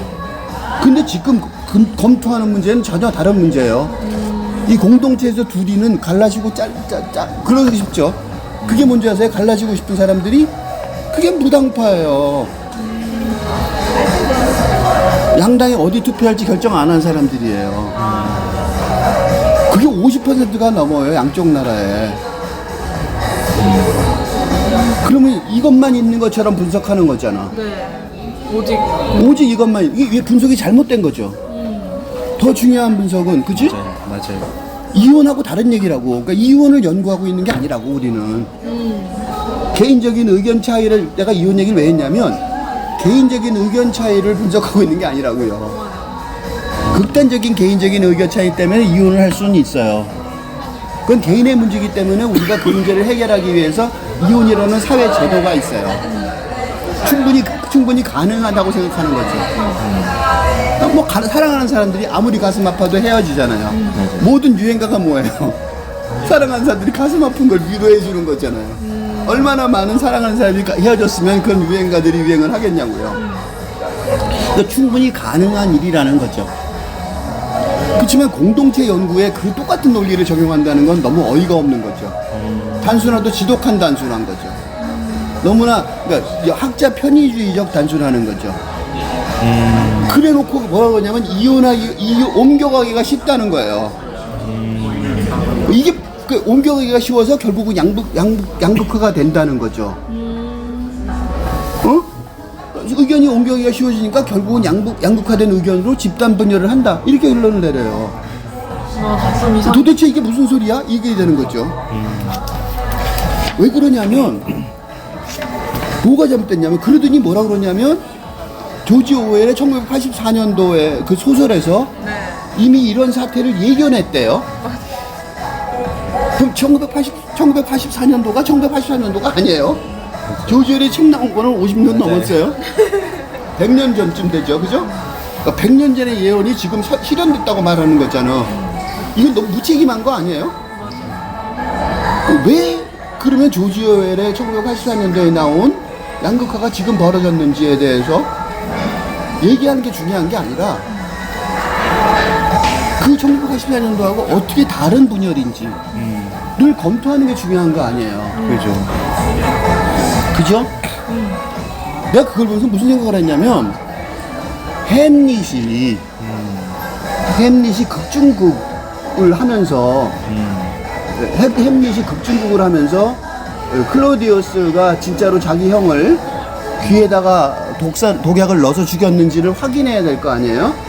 그게 자신이 없으니까, 그게 자신이 없는 게 아니라 다른 것 때문이지만 사실은 어쨌든 공식적으로는 그래서 지나가는 그 연극단을 불러요. 그래서 그 사람들을 연습하는데 찾아가서 지도를 해요.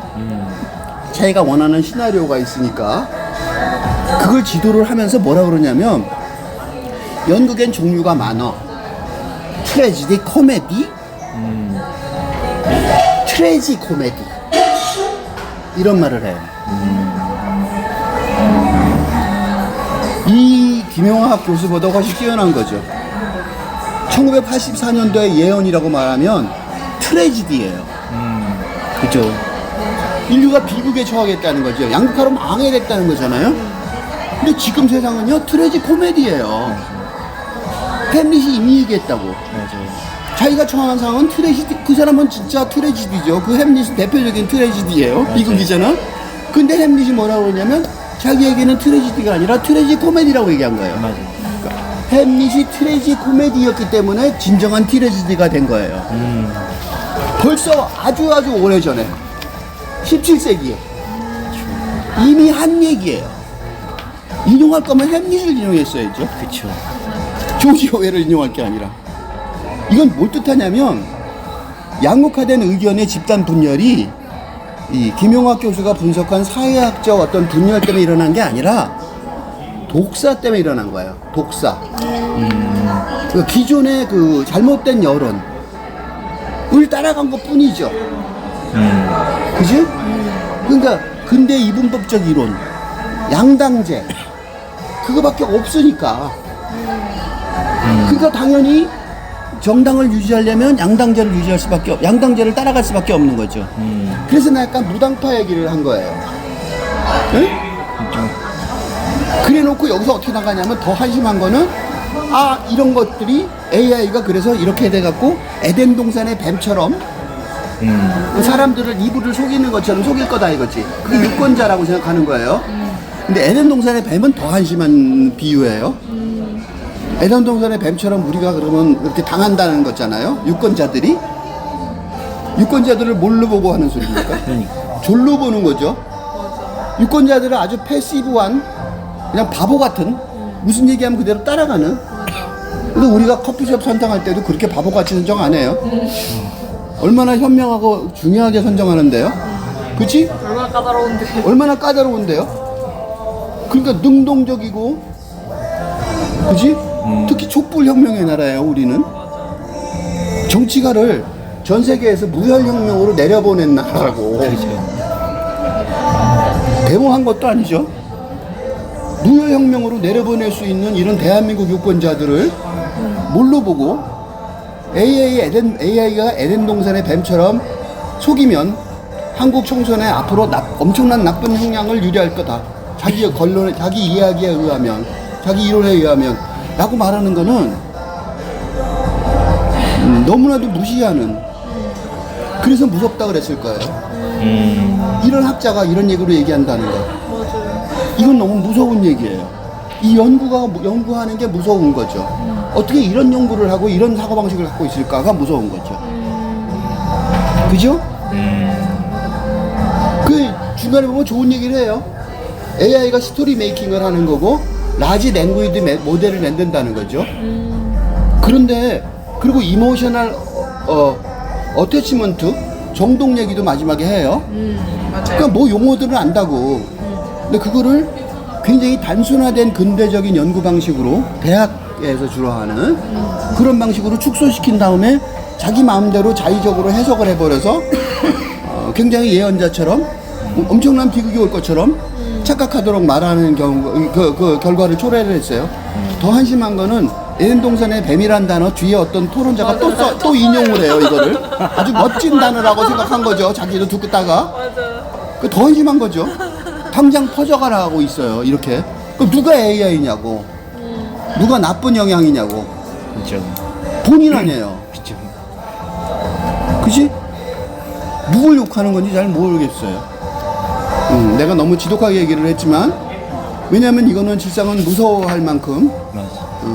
그게 무슨 소리냐면, 공부를 많이 한 사람이 잘못되면 더 큰 나쁜 영향을 미치잖아요. 네. 근데 이분처럼 지도력이 있고, 그리고 지도자가 되어야 될 것 같은 그런 사람이 이런 식의 그 단순한 근대적인 사고 체계를 가진 연구 결과를 발표를 한다면, 그거는 한국의 미래, 더 나아가서 인류의 미래 그게 이 사람이 인정받는 것 자체가 무서운 일이 아닌가 싶었어요.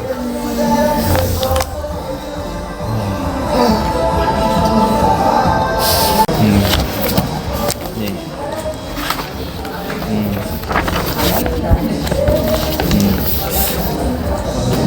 그래서 아까 트래직과 그 코미디에 대해서 얘기를 했었는데 트래직 코미디, 트래직 코미디라는 기억나요. 트래직 코미디. 그래서 내가 햄릿이 대단하다고 생각했어. 보레스가 이런 말을 했다고 하더라고요.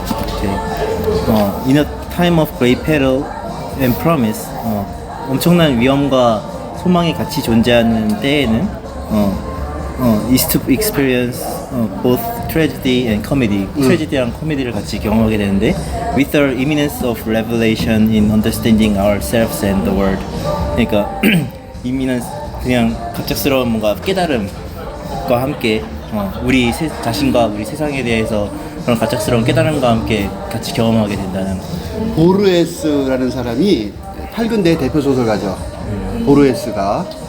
그러니까 그 사람은 세계관이 전환되는 그 끔찍한 그 중요한 점을 아는 거예요. 그러니까 갑자기 깨닫는 거죠. 깨침. 와, 세상이 이렇구나. 옛날에 세상이 다 무너져 버리고.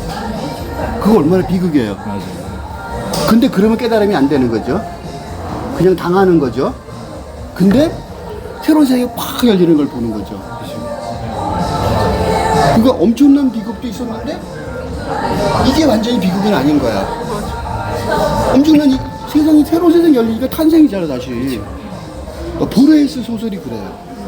그리고 이런 양가 감정, 이 탈근대 감정의 대표적인 감정이에요. 정동이에요. 그 얘기를 한 게 당연한 거죠, 보레스는. 왜냐하면 보레스라는 소설가 자체가 탈근대 소설가의 거의 대표니까. 어떻게 보면 그런 얘기를 하면서 일단 AI가 이런 수준까지 올 수 있느냐 라고 뭔가 그런 토론이 돼야 되는데 그런 토론이 안 된 것 같아서 좀 아쉬워서 이런 얘기를 꺼내는데, 근데 또 중요한 점은 인간도 이런 수준까지 올 수 있느냐가 먼저가 돼야 될 것 같다는 생각을 했어요. 그러니까 AI가 창의성을 가지기 전에 인간이 창의성을 어떻게 기준을 내릴 수 있느냐, 어떤 상상력이 필요한지 뭔가 나도 그거랑 비슷하게 생각했던 것 같아. 저번에 그 EBS 다큐멘터리 영화제 할 때 그 피터 블라벤 나무 수업 그거 쓰신 그 혁명가 그분이 다룬 다큐멘터리 있었잖아요.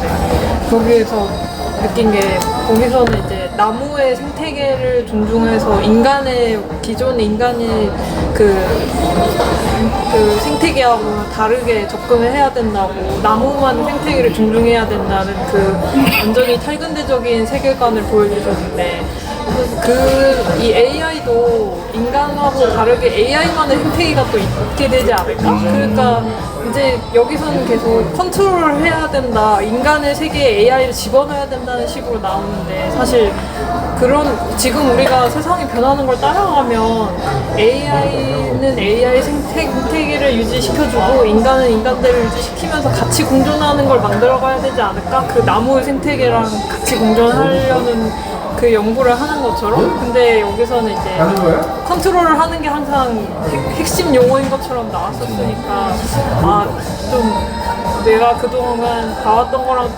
좀 다른 결에서 얘기하고 있는 포럼에 왔구나 하는 그런 생각을 했었어요. 그러니까 이 기존 시스템이 다 그래요. 이게 왜냐면 근대 사회니까. 근대 사회에 힘쓰는 사람들은 난 힘 안 쓰죠. 왜냐면 힘쓰면서 싸우기 싫으니까. 들어가서 이런 얘기하면 이제 나는 그 여전히 체제 자체하고 싸우는 거니까, 그거 내가 무슨 들어가서 독립운동을 왜 지금 때가 어느 때인데. 그러니까 일부러 들어가서 총 맞아 죽는. 일부러 총 맞아서 드라마틱하게 죽는 그런 짓을 왜 일부러 해야 되지? 그러니까 생계를 위해서라면 할 수 없이 참아야겠지만. 그래서 이 AI라는 거 존재 자체가 로고센트리즘, 로고스 중심주의. 그러니까 데리다가 말하는 그 서구 문명의 핵심, 그에서부터 시작한 지금 로고스 중심주의, 합리적인 사고 방식, 그 자체. 다시 말하면 인간 중심주의. 그 자체에 대한 도전이거든요. 그래서 디지털 문명이라고 그러는 거예요. 완전히 다른 문명이 도래했다는 거죠. 근데 그 얘기는 쏙 빼고, 은지군이 지금 얘기하는 것처럼 나무의 세계는 인간의 세계하고 다른 세계관을 가지고 있고, 그렇다고 인간이 피부가 있지만 나무도 피부가 있고, 그죠?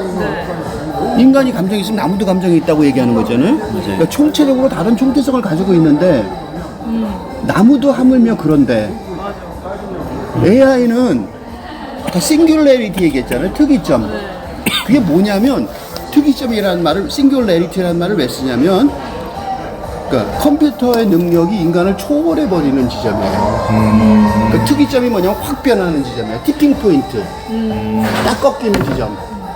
그 티핑 포인트를 얘기하는데, 그러니까 AI한테는 특이점을 얘기하는 중이에요. 무슨 소리냐면, 이 인간 중심주의가 아무것도 아니게 되는 세상이 온다는 거죠. 자기네들이 싱귤레리티 얘기를 하면서, 싱귤레리티 얘기를 이 사람 저 사람 다 하잖아요, 발표자들이. 그렇게 얘기하면서 왜 인간 중심주의에 대한 도전이 아닌 것처럼 얘기하는지 의심스럽다는 거죠. 되게 정확한 지적이에요, 두 사람이 말하는 게. 그러니까 굉장히 내부적인 논의의 모순이 있는 거죠. 근데 그 모순은 아까 내가 제일 처음에 웃으면서 얘기했듯이, 근대 사회에서 힘을 쓰고 돈이 있고 명성이 있는 사람이 되려면 근대 사회에 봉사를 해야 되니까. 그러니까 이제 그걸 봉사하는 척 해야 되는 거죠. 진심으로 하기도 하고. 그러니까 이런 얘기를 노골적으로 할 수가 없는 거예요. 왜냐하면 자기 발의 총속이니까. 자기를 파괴하는 거니까. 그러니까 못하는 거죠. 그래서 김영환 같은 괜찮은 학자의 능력을 가지고 있으면서도 황당한 얘기를 결론을 내릴 수밖에 없는 자기 모순을 내가 뭐 김영환 총장의 글을 알아요? 왜 처음 본 거잖아? 그런데 그 처음 본 거에서 내가 자기 모순을 찾아내잖아요. 그만큼 뚜렷하게 자기 모순이 있는 거죠. AI의 지금 현재 발전 상태가 어떤 인간의 두뇌만큼은 아니더라도 개미의 손해만큼의 어떤 그런 걸 가지고 있다고 얘기를 하거든요. 그런 정도의 뉴런이 연결돼 있는 것처럼 그렇게 연결돼 있다고 얘기를 하는데 주로 그래서 자의식이 있냐 없냐라는 얘기를 많이 해요. 근데 한 람다스라는 AI가 본인이 어떻게 사물에 대해서 해석하고 그런 하는지를 알고 있다고 이해하고 있다고 이렇게 얘기를 하는데 그렇게 얘기했었다고 하는 구글 직원이 잘리긴 했는데 그건 잘린다고. 네. 굉장히 잘린다고요. 그거는 예를 들면 신성 모독이에요. 지금 내가 하는 얘기도 대부분 다 신성 모독이거든. 그러니까 나는 어디 집단에 가서 이런 얘기를 꺼내기 시작하면 잘리기 때문에 아예 안 가는 거죠. 왜냐면 가서 얘기하는 순간 엄청난 반발을 살 텐데 시작을 못 하는 거죠. 구글 직원이어도 잘리는 거잖아요. 그거는 중세 때만 신성모독이 있었던 게 아니죠. 중세 때는 신을 부정하는 게 신성모독이고 근대 사회는 인간을 부정하는 게 신성모독인 거죠. 그러니까 신성모독이 지금도 있어요. 그러니까 데리다가 그 위대한 데리다가 대학 교수가 못 됐다니까 정규직을 하나도 못 받았다고요. 왜냐면 그 사람의 로고 센츄리즘에 대한 비판은 신성모독이니까 누구도 너무 유명한 사람이니까 받아들이고 싶은 마음이 좀 있을지 몰랐을 텐데 그걸 받아들이면 자기 직을 걸어야 되는 거죠. 맞아요. 그러니까 그 사람을 존중합니다 이렇게 사적에서 얘기하고 토론 때 얘기하면서 아무도 그 사람에서 직을 걸고 싶지는 않은 거죠. 자기 말은 먹고 사는 생계를 걸어야 되는 그런 상황이 돼버리니까. 그러니까 싱글레리티가 온다고 얘기하면서도 그 오는 것에 대해서 문제점을 얘기하는 사람은 없는 거죠. 이 얘기를 노골적으로 하면 큰일 나니까. 그래서 이제 문제가 되는 거죠. 지금의 이제 AI는 뭔가 다들 얘기하기로는 이제 프리딕트 예측하고 묘사 디픽트하는 것까지다 라고 다들 얘기를 하고 있는데 이제 인간의 어떤 장점은 이제 그거를 더 넘어서서 설명의 단계까지 할 수 있다는 거겠죠. 뭐 이제 두 개 아무 상관없는 것 같은 그 주제를 서로 연결해서 설명을 할 수 있다. 뭐 그 AI 같은 경우는 그 두 개의 케이스를 따로따로 얘기를 하겠지만 지금의 AI가 오픈 AI가 그렇게 하고 있겠죠. 근데 앞으로의 이제 AI는 어떻게 돼야 될 것이냐라고 할 때 인간의 이런 두 개를 연결하는 어떻게 보면은 트래직과 뭔가 코미디를 연결하는 그런 설명의 힘 그걸 넘어서서 어떻게 우리한테 그 컴퓨터의 언어를 번역해 줄 수 있을 것인가 이 문제가 아마 더 문제가 될 것. 여기서 나오는 보르헤스의 어떤 imminence of revelation의 수준에서처럼 어떻게 보면은 더 말도 안 되는 상상력이 필요한 거죠. 완전히 담론의 전환의 차원인. 그죠. 그게요. 이 창의성이라는 단어를 이제 앞으로 많이 쓰게 될 텐데 그 창의성가 가장 큰 문제가 뭐냐면 AI가 하는 짓이 뭐냐면 이거는 누구도 얘기를 안 하는데 혹시 이제 내가 공론해보고 싶은데 옛날에 그 구글에서 전 세계 책들을 다 갖다가 복사를 했어요. 공장에 엄청난 돈을 들여서 상하 한복판에 트럭이 책을 잔뜩 갖고 오고 엄청나게 많은 사람들을 주적을 해서 그걸 다 스캔을 했어요. 그런 얘기를 다 잊어버렸을 것 같은데 지금 AI가 나오는 용어들을 보면서 내가 그 생각을 해요. 그거를 직접적으로 인용하지 않으면 인용한 게 아니니까 저작권에 걸리질 않죠. 그죠. 근데 용어들을 쓰는 거 보면 책에 나온 용어들이에요. 맞아요. 그럼 그 정보가 어디서 나왔을까? 근데 뭐라고 얼버무리냐면 인터넷이나 뭐 SNS 나온 자유로 풀린 단어들을 쓴다고 그래요. 근데 인터넷에 누가 우리처럼 이렇게 학문적인 용어를 씁니까? 그러니까 우리는 인터넷 유튜브에서 되게 신기한 유튜브 채널이죠. 근데 그 AI가 답변하는 거 보시면 챗 GPT가 답변하는 거 보면 굉장히 고상한 언어를 써요. 그건 책의 언어예요. 즉 다시 말해서 나는 의심스럽다고 그게. 그거를 그 인용하지 않고 쓸 수 있잖아요. 군정 잘라서 이렇게 하면은. 얘가 왜 이 얘기를 했냐면 AI의 한계는 뭐냐면 과거에 있던 지식을 패러디하는 거죠. 아니면 이렇게 짜집기 하는 거고. 다시 말해서 그런 틀을 벗어나는 얘기는 못 하는 거죠. 그러니까 어떤 건지 어떤 얘기를 AI가 창의성을 발휘해서 만들든 간에 그러니까 어느 정도 이렇게 패러디 정도 수준까지 그러니까 반복을 했는데 이쪽을 반복을 똑같이 하는 게 아니라 그러면 이제 모방이고 저작권에 걸리지만 다른 서너 개를 섞어버리면 모방이 아니죠. 그래서 누가 요새 제일 직업 중에 위험하냐면 홍보 쪽에 있는 사람들, 광고 쪽에 있는 사람들이에요. 그 사람들은 대중의 영향을, 대중하고 좀 그 호응을 받아야 되니까 대중예술의 특징은 반보만 빨리 가는 거예요. 한 발짝 빨리 가면 대중이 못 쫓아오죠. 너무 멀어서. 그래서 내가 지금 유튜브 하고 있는 이 채널은 두 발짝 빨리 가는 전략을 쓰는 거죠. 그러니까 아예 엄두가 안 나게 만드는 거죠. 왜냐면 한 발짝 빨리 가게 해서 논란을 만들고 싶지 않으니까. 너무 폭발적이니까 이 주제가. 그래서 이 폭발적인 혁명적인 얘기를 이게 혁명하는지도 모르고 듣게 하려고 일부러 두 발짝을 멀리 가는 거예요. 아니면 피해가 오니까.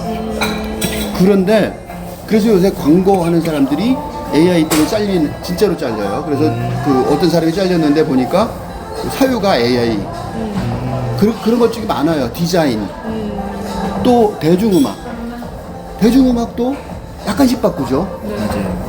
그래서 약간 표절의 시비가 계속 붙잖아요. 맞아요. 왜냐면 너무 많이 바꿔버리면 대중들이 그게 무슨 음악이야 이렇게 되는 거죠.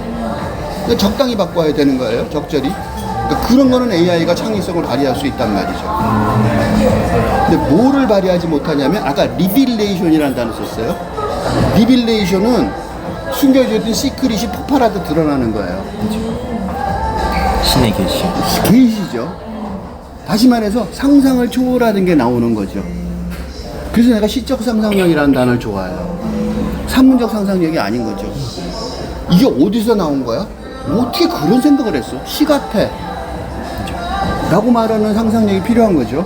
그거는 어떻게 되냐면 장르 융합 같은 데서 나오는 거죠. 트래지 코미디. 트래지든이 있고 트래지 비슷하게 만들 수 있어요.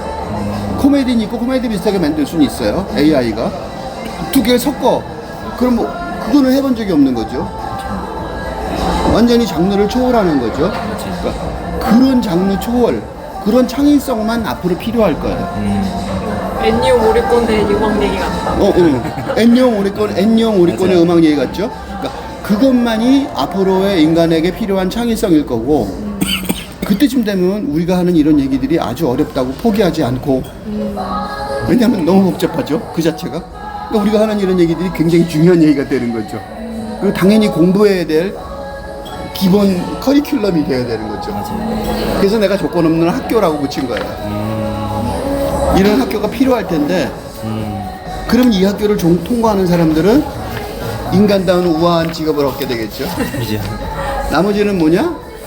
AI가 AI한테 구박받는 직업을 갖게 되는 거죠. AI한테 언제나 위협당하고 구박받는 직업을 갖게 되는 거죠. 의학도 있어요. 그 영상의학과. 그러니까 CT를 찍은 다음에 CT에 그 동그랗게 있는 그 종양은 암이 아니에요. 원이 동그랗게 이쁘면 그건 그냥 종양이에요. 근데 그게 표현이 삐죽삐죽하게 되어 있는 거. 그러니까 중구난방으로 자라는 거, 그건 무서운 거죠. 근데 그거를 사람들은 1cm까지만 해요. 왜냐면 1cm부터 작으면 찾기가 힘들잖아요. 맞아요. 눈으로. 그게 너무 깨끗하게 나오는 필름도 아니고 좀. 그러니까 필름도 약간 의미 있잖아요. 그러니까 인간이 볼 수 있는 게 대강 1cm 정도일 테니까 1cm 얘기했을 거예요. 근데 만약 AI가 그걸 본다면 그게 필름의 오류인지 그다음에 종양인지를 알 수 있으니까 0.1mm도 찾아낼 가능성이 있죠. 맞아요. 그러면 영상의학과 교수들은 이제 위험한 거죠. 그러니까 그런 거는 기존에 있는, 그치? 기존에 있는 툴을 딱 가지고 그 툴에 변주하는 거니까 그런 것들은 당연히 AI가 다 로봇이 다 대체할 수 있는 거죠. 그런 얘기를 하는 것 같아요. 그죠? 그거는, 그러니까 이것도 지금 내가 비판하는 이유는 이런 거가 교육의 기능이 있을 텐데 그런 얘기를 안, 실망했다고 그랬잖아요. 나도 마찬가지로 똑같이 실망한 이유가 그런 얘기 아무리 해봐야 그 다 나중에 곧 쓸모 없어질 생각이잖아요. 나는 이제 총체적으로 나머지 얘기를 하고 할게요. 주제초론의 발표자 두 번째가 이리나 보코바 유엔에스코 사무총장의 발표였는데 AI와 교육에 관한 얘기였는데 한마디로 할게요. 레볼루션, 요 사람은 레볼루션, 혁명이라는 단어하고 이 트랜스포메이션, 변혁이라는 단어하고 그 다음에 리노베이션, 개선이라는 단어를 막 섞어서 써요. 그리고 혁명을 얘기하는 척하고 말하면서 사실은 혁명은 근대 사회의 교육제도를 탈근대 교육제도로 바꿔야 된다잖아요. 근데 개선은 개혁, 트랜스포메이션은 형태를 바꾼다는 거잖아요. 좀 많이 바꾸는 거죠. 리노베이션은 형태도 안 바꾸고 살짝 고친다는 거죠. 맞아요. 근데 이분은 혁명이라는 단어를 쓰면서 근대 교육의 커리큘럼을 어떻게 잘할 거냐, 개선 방안을 얘기하고 있어요. 그래서 되게 실망이었어요. 경희대 인문학 분야에 계시는 것 같은데 경희대가 인문학으로 유명하다고 알고 있는데 그러면 이 경희대 인문학 전체가 그런 식인가 라는 생각이 들었어요. 그래서 좀 실망이 이중적이었고 요거를 내가 이렇게 실망하는 이유를 이론으로 든자면 이반 일리치예요. 이반 일리치의 그 디스쿨링 소사이어티, 탈학교 사회, 이반 일리치가 지금까지도 잘 이해가 되지 않는, 잘 받아들여지지 못하는 이유가 뭐냐면 그 사람은 탈학교라고 말하면서 탈근대 학교를 설명을 하려고 노력했는데 학교는 죽었다 이렇게 말하면서 사실은 사람들이 근대 학교의 개혁이나 개선만을 얘기를 해요. 그렇죠. 그래서 이반 일리치의 이론도 개혁이나 개선의 이론으로 받아들여지는 거죠. 그래서 별거 아닌 이론학가가 돼버린 거죠. 지금 이리나 보코바 교수도 비슷한 얘기를 하고 있어요. 이반 일리치가 들으면 분노할 얘기를 또 하고 있는 거죠. 그렇죠. 그러니까 이렇게 혁명을 하는 척하면서 근대 교육의 체제 내에서 개혁이나 개선을 하자는 얘기를 한 사람은 무수히 많았고 굉장히 많은 말을 했는데 전부 다 그냥 다 같은 말인 것처럼 들리는 이유가 바로 그런 이유에 있었어요. 네, 마지막에 박유현 EQ 인스티튜트 대표는 좀 더 심했다고 생각이 들어요. 이거는 이유가 이 태제 미래 전략연구원이나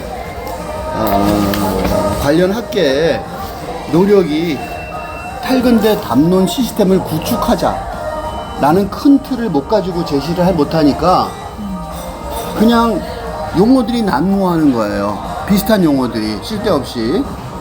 그래갖고 이 ESG라는 단어도 쓰고 서스테이너빌리티라는 단어도 쓰고 서큘러 이코노미 단어를 쓰기는 하는데 용어만 사용하고 그 용어가 왜 어떤 틀을 가지는지는 모르는 것 같아요. 그러니까 아줌마 지혜 정도로 보이는 거죠. 근데 어떻게 이런 미래 계획을 하는 컨퍼런스에 연사로 초대를 했는지 의심스러워요. 한마디만 더 하자면 용어가 중요한 게 아니라 그 컨셉트들이 중요한 게 아니라 컨셉트들이 어떻게 구조되는 데가 중요한 거죠. 그러니까 스트럭처 오브 컨셉트가 중요해요. 컨셉트가. 그러니까 구조들의 개념들의 구조를 짜는 것이 이론화의 첫 번째 단계예요.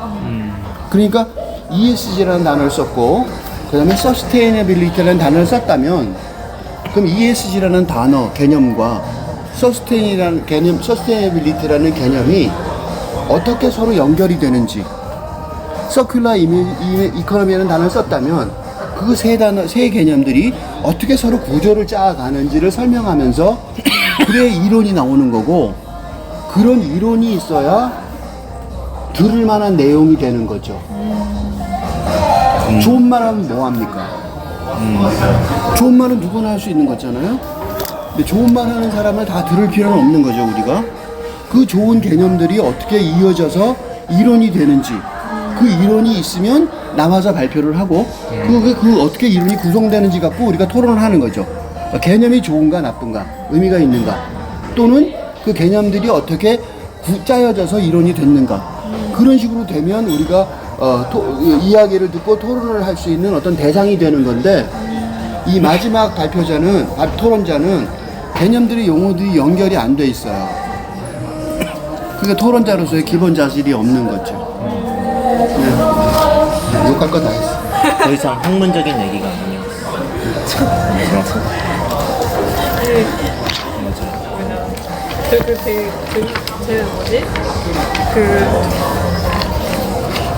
세 번째 주제 토론 발표 두 번째에서 이리나 보코바 전 유네스코 사무총장님 발표할 때 그거 나와요.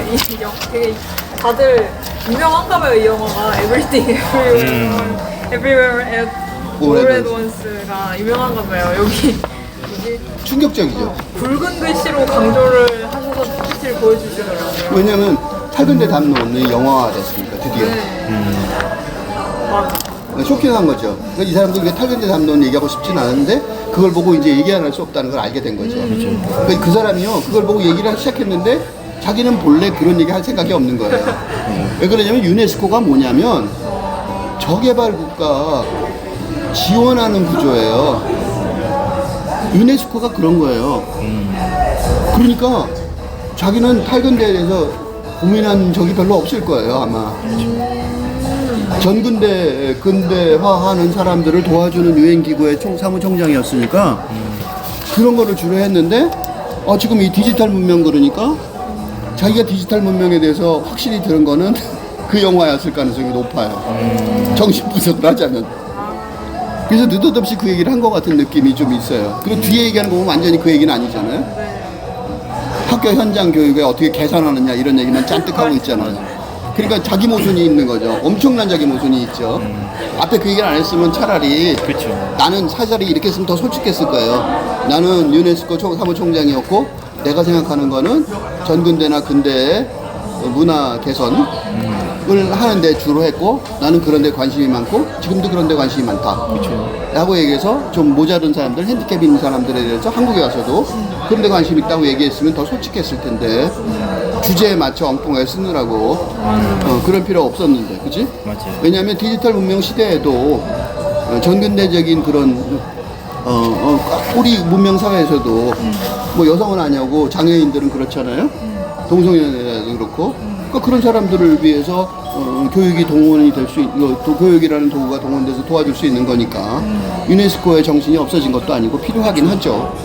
왜냐면 저희 이거 보고 생각했던 게 그 영화에서 한 방향이랑 이제 다른 개념으로 이 말을 쓴 거잖아요.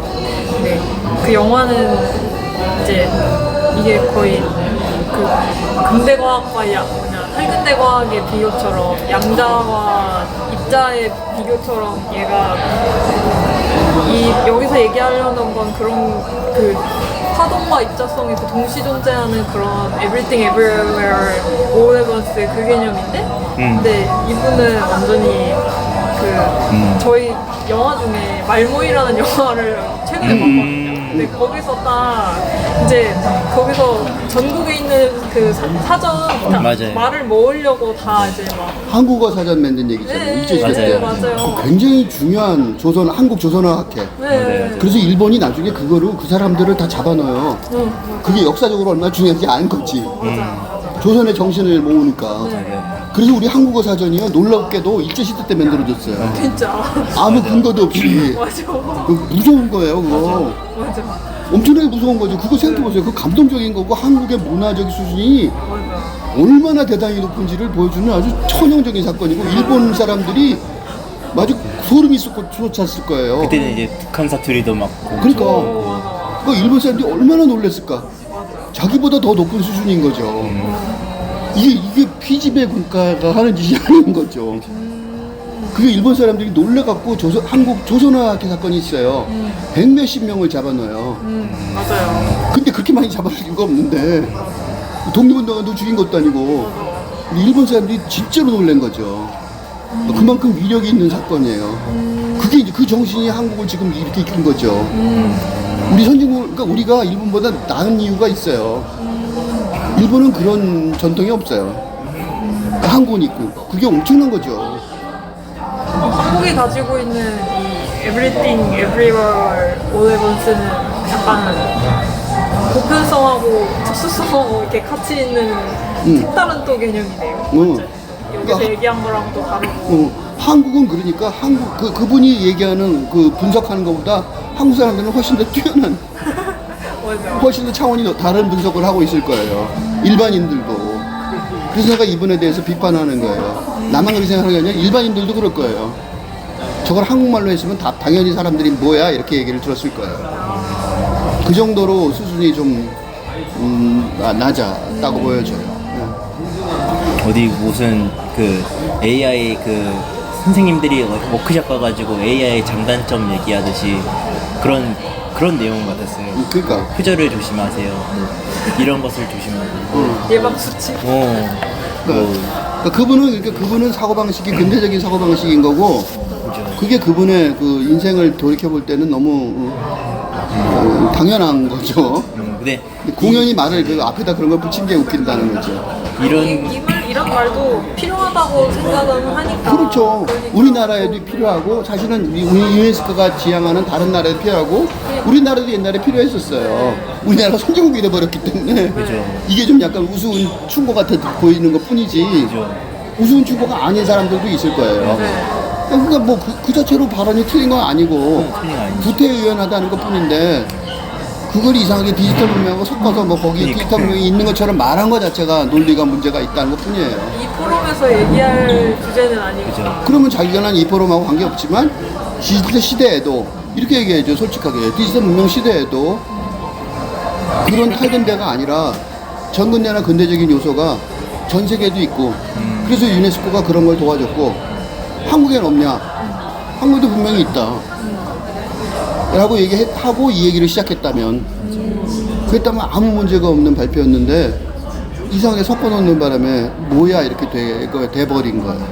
교육하고 실생활이 연결돼야 한다고 말을 하잖아요. 근데 이제 이런 내용 같은 경우 유네스코가 이제 추진해야 될 내용 같은 경우는 이제 전근대 생활과 뭐 근대 생활이 이제 교육하고 연결돼 있는 것일 텐데 AI는 그 이후의 세대잖아요. 산업 이후의 세대, 탈근대 시대의 어떤 도구를 말하는데 그러니까 약간 시대적인 그런 그리고 또 하나는 나 이분한테 해주고 싶은 충고가 하나 있는데 디지털 문명이요 이 문명의 전환 방식이 이 후진국들은 선진국이 겪어온 길을 이렇게 순차적으로 따라오지 않아요. 그렇죠. 하이제킹을 한다고 그쵸. 압축 성장을 하는 것처럼. 그러니까 우리가 르네상스부터 서구가 탈근대까지 오랜 세월 걸렸잖아요. 몇백 년이 걸렸어요. 근데 한국은 르네상스부터 탈근대로 오는데 몇십 년이 걸렸어요. 그잖아요. 그러니까 지금은 탈근되고 르네상스도 아직은 원시 시대에 있다 그래도 이걸 이렇게 당연히 건너뛰어서 지름길로 온다고요. 야, 산을 넘어서 오는 길이 있는데 그 옆에 계곡이 길이 그 옆에 그 지름길이 생겼어요. 그죠. 그럼 어떤 미친 사람이 산을 넘겠냐고. 맞아요. 지름길로 가죠. 목표가 저기면. 근데 당연히 처음에 갈 때는 산을 넘고 가죠. 그렇지만 뒤에 쫓아오는 사람들은 지름길로 간단 말이죠. 그 사례가 아프리카에 있어요. 그리고 그 실험을 한 게 있어요. 유네스코가 관련이 돼 있었을 거예요, 그게.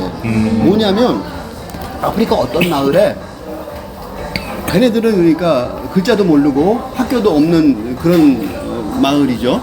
그런 마을에 벽에다가 이 386 컴퓨터, 그러니까 아주 낡은 컴퓨터 하나를 설치해 줬어요.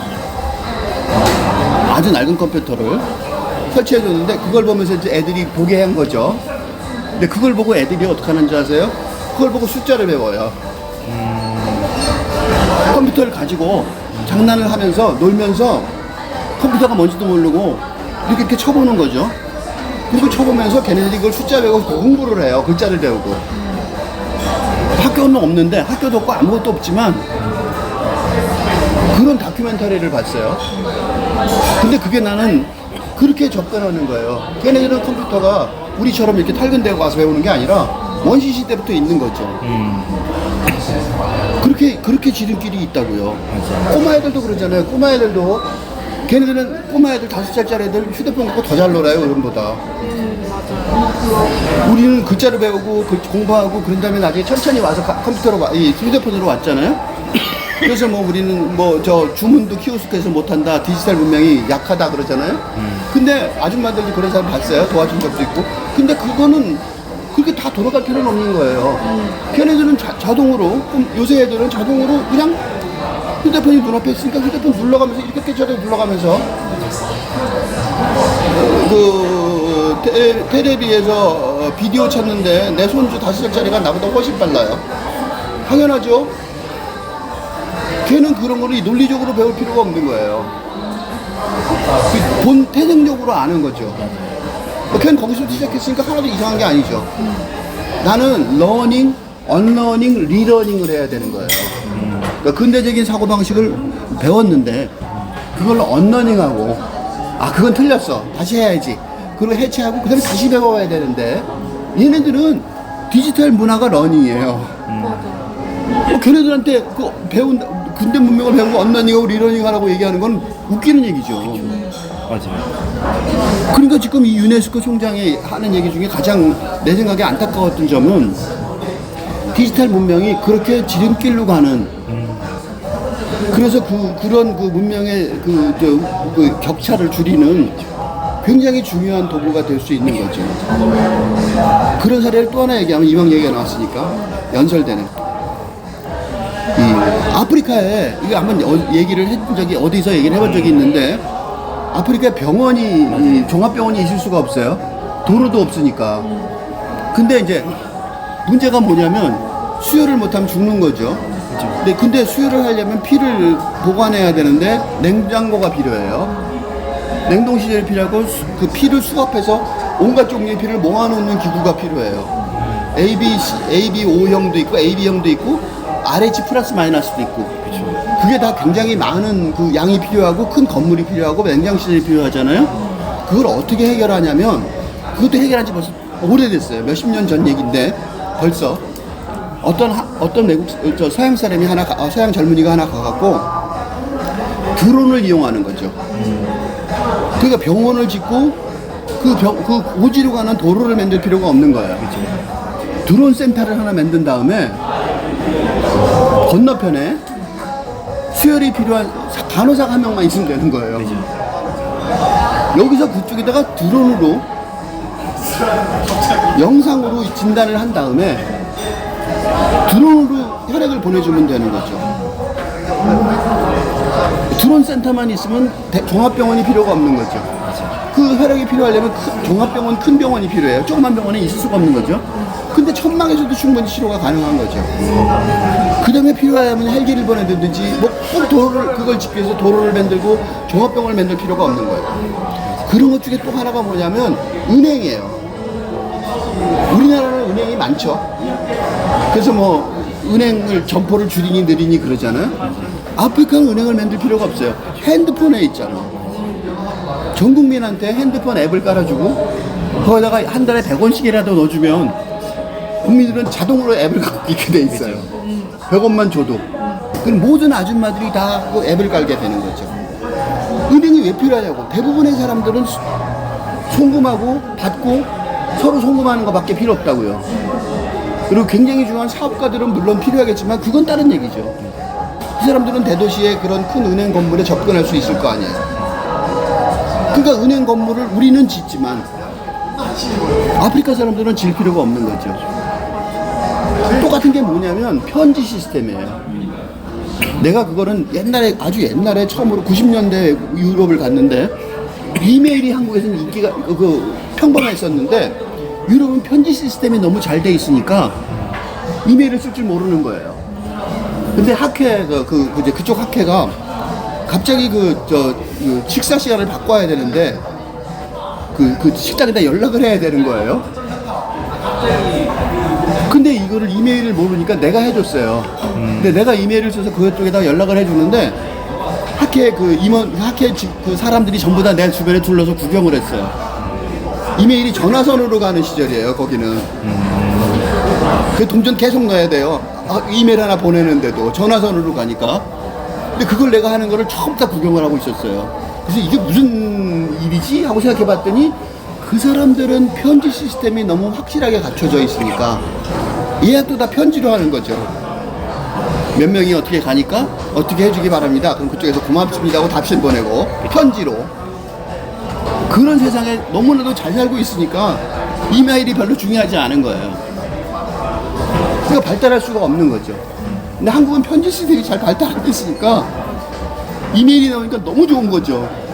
우리는 서로 연락할 길 없었는데 우리는 중간을 건너뛰고 우리는 편지는 굉장히 드물게 쓰는 거잖아요. 스페셜한 사태에만 뭐 프로포즈를 할 때 쓴다니까 뭐 그렇게 쓴단 말이에요. 그 지름길에 하나가 있는 거죠. 맞아요. 내가 왜 이렇게 길게 얘기했냐? 그 총장이 이 많은 것들을 왜 하나도 몰랐냐 이거지. 그렇죠. 너무나도 많은 에피소드가 있는데 내가 길게 여러 가지 에피소드를 얘기한 이유가 있어요.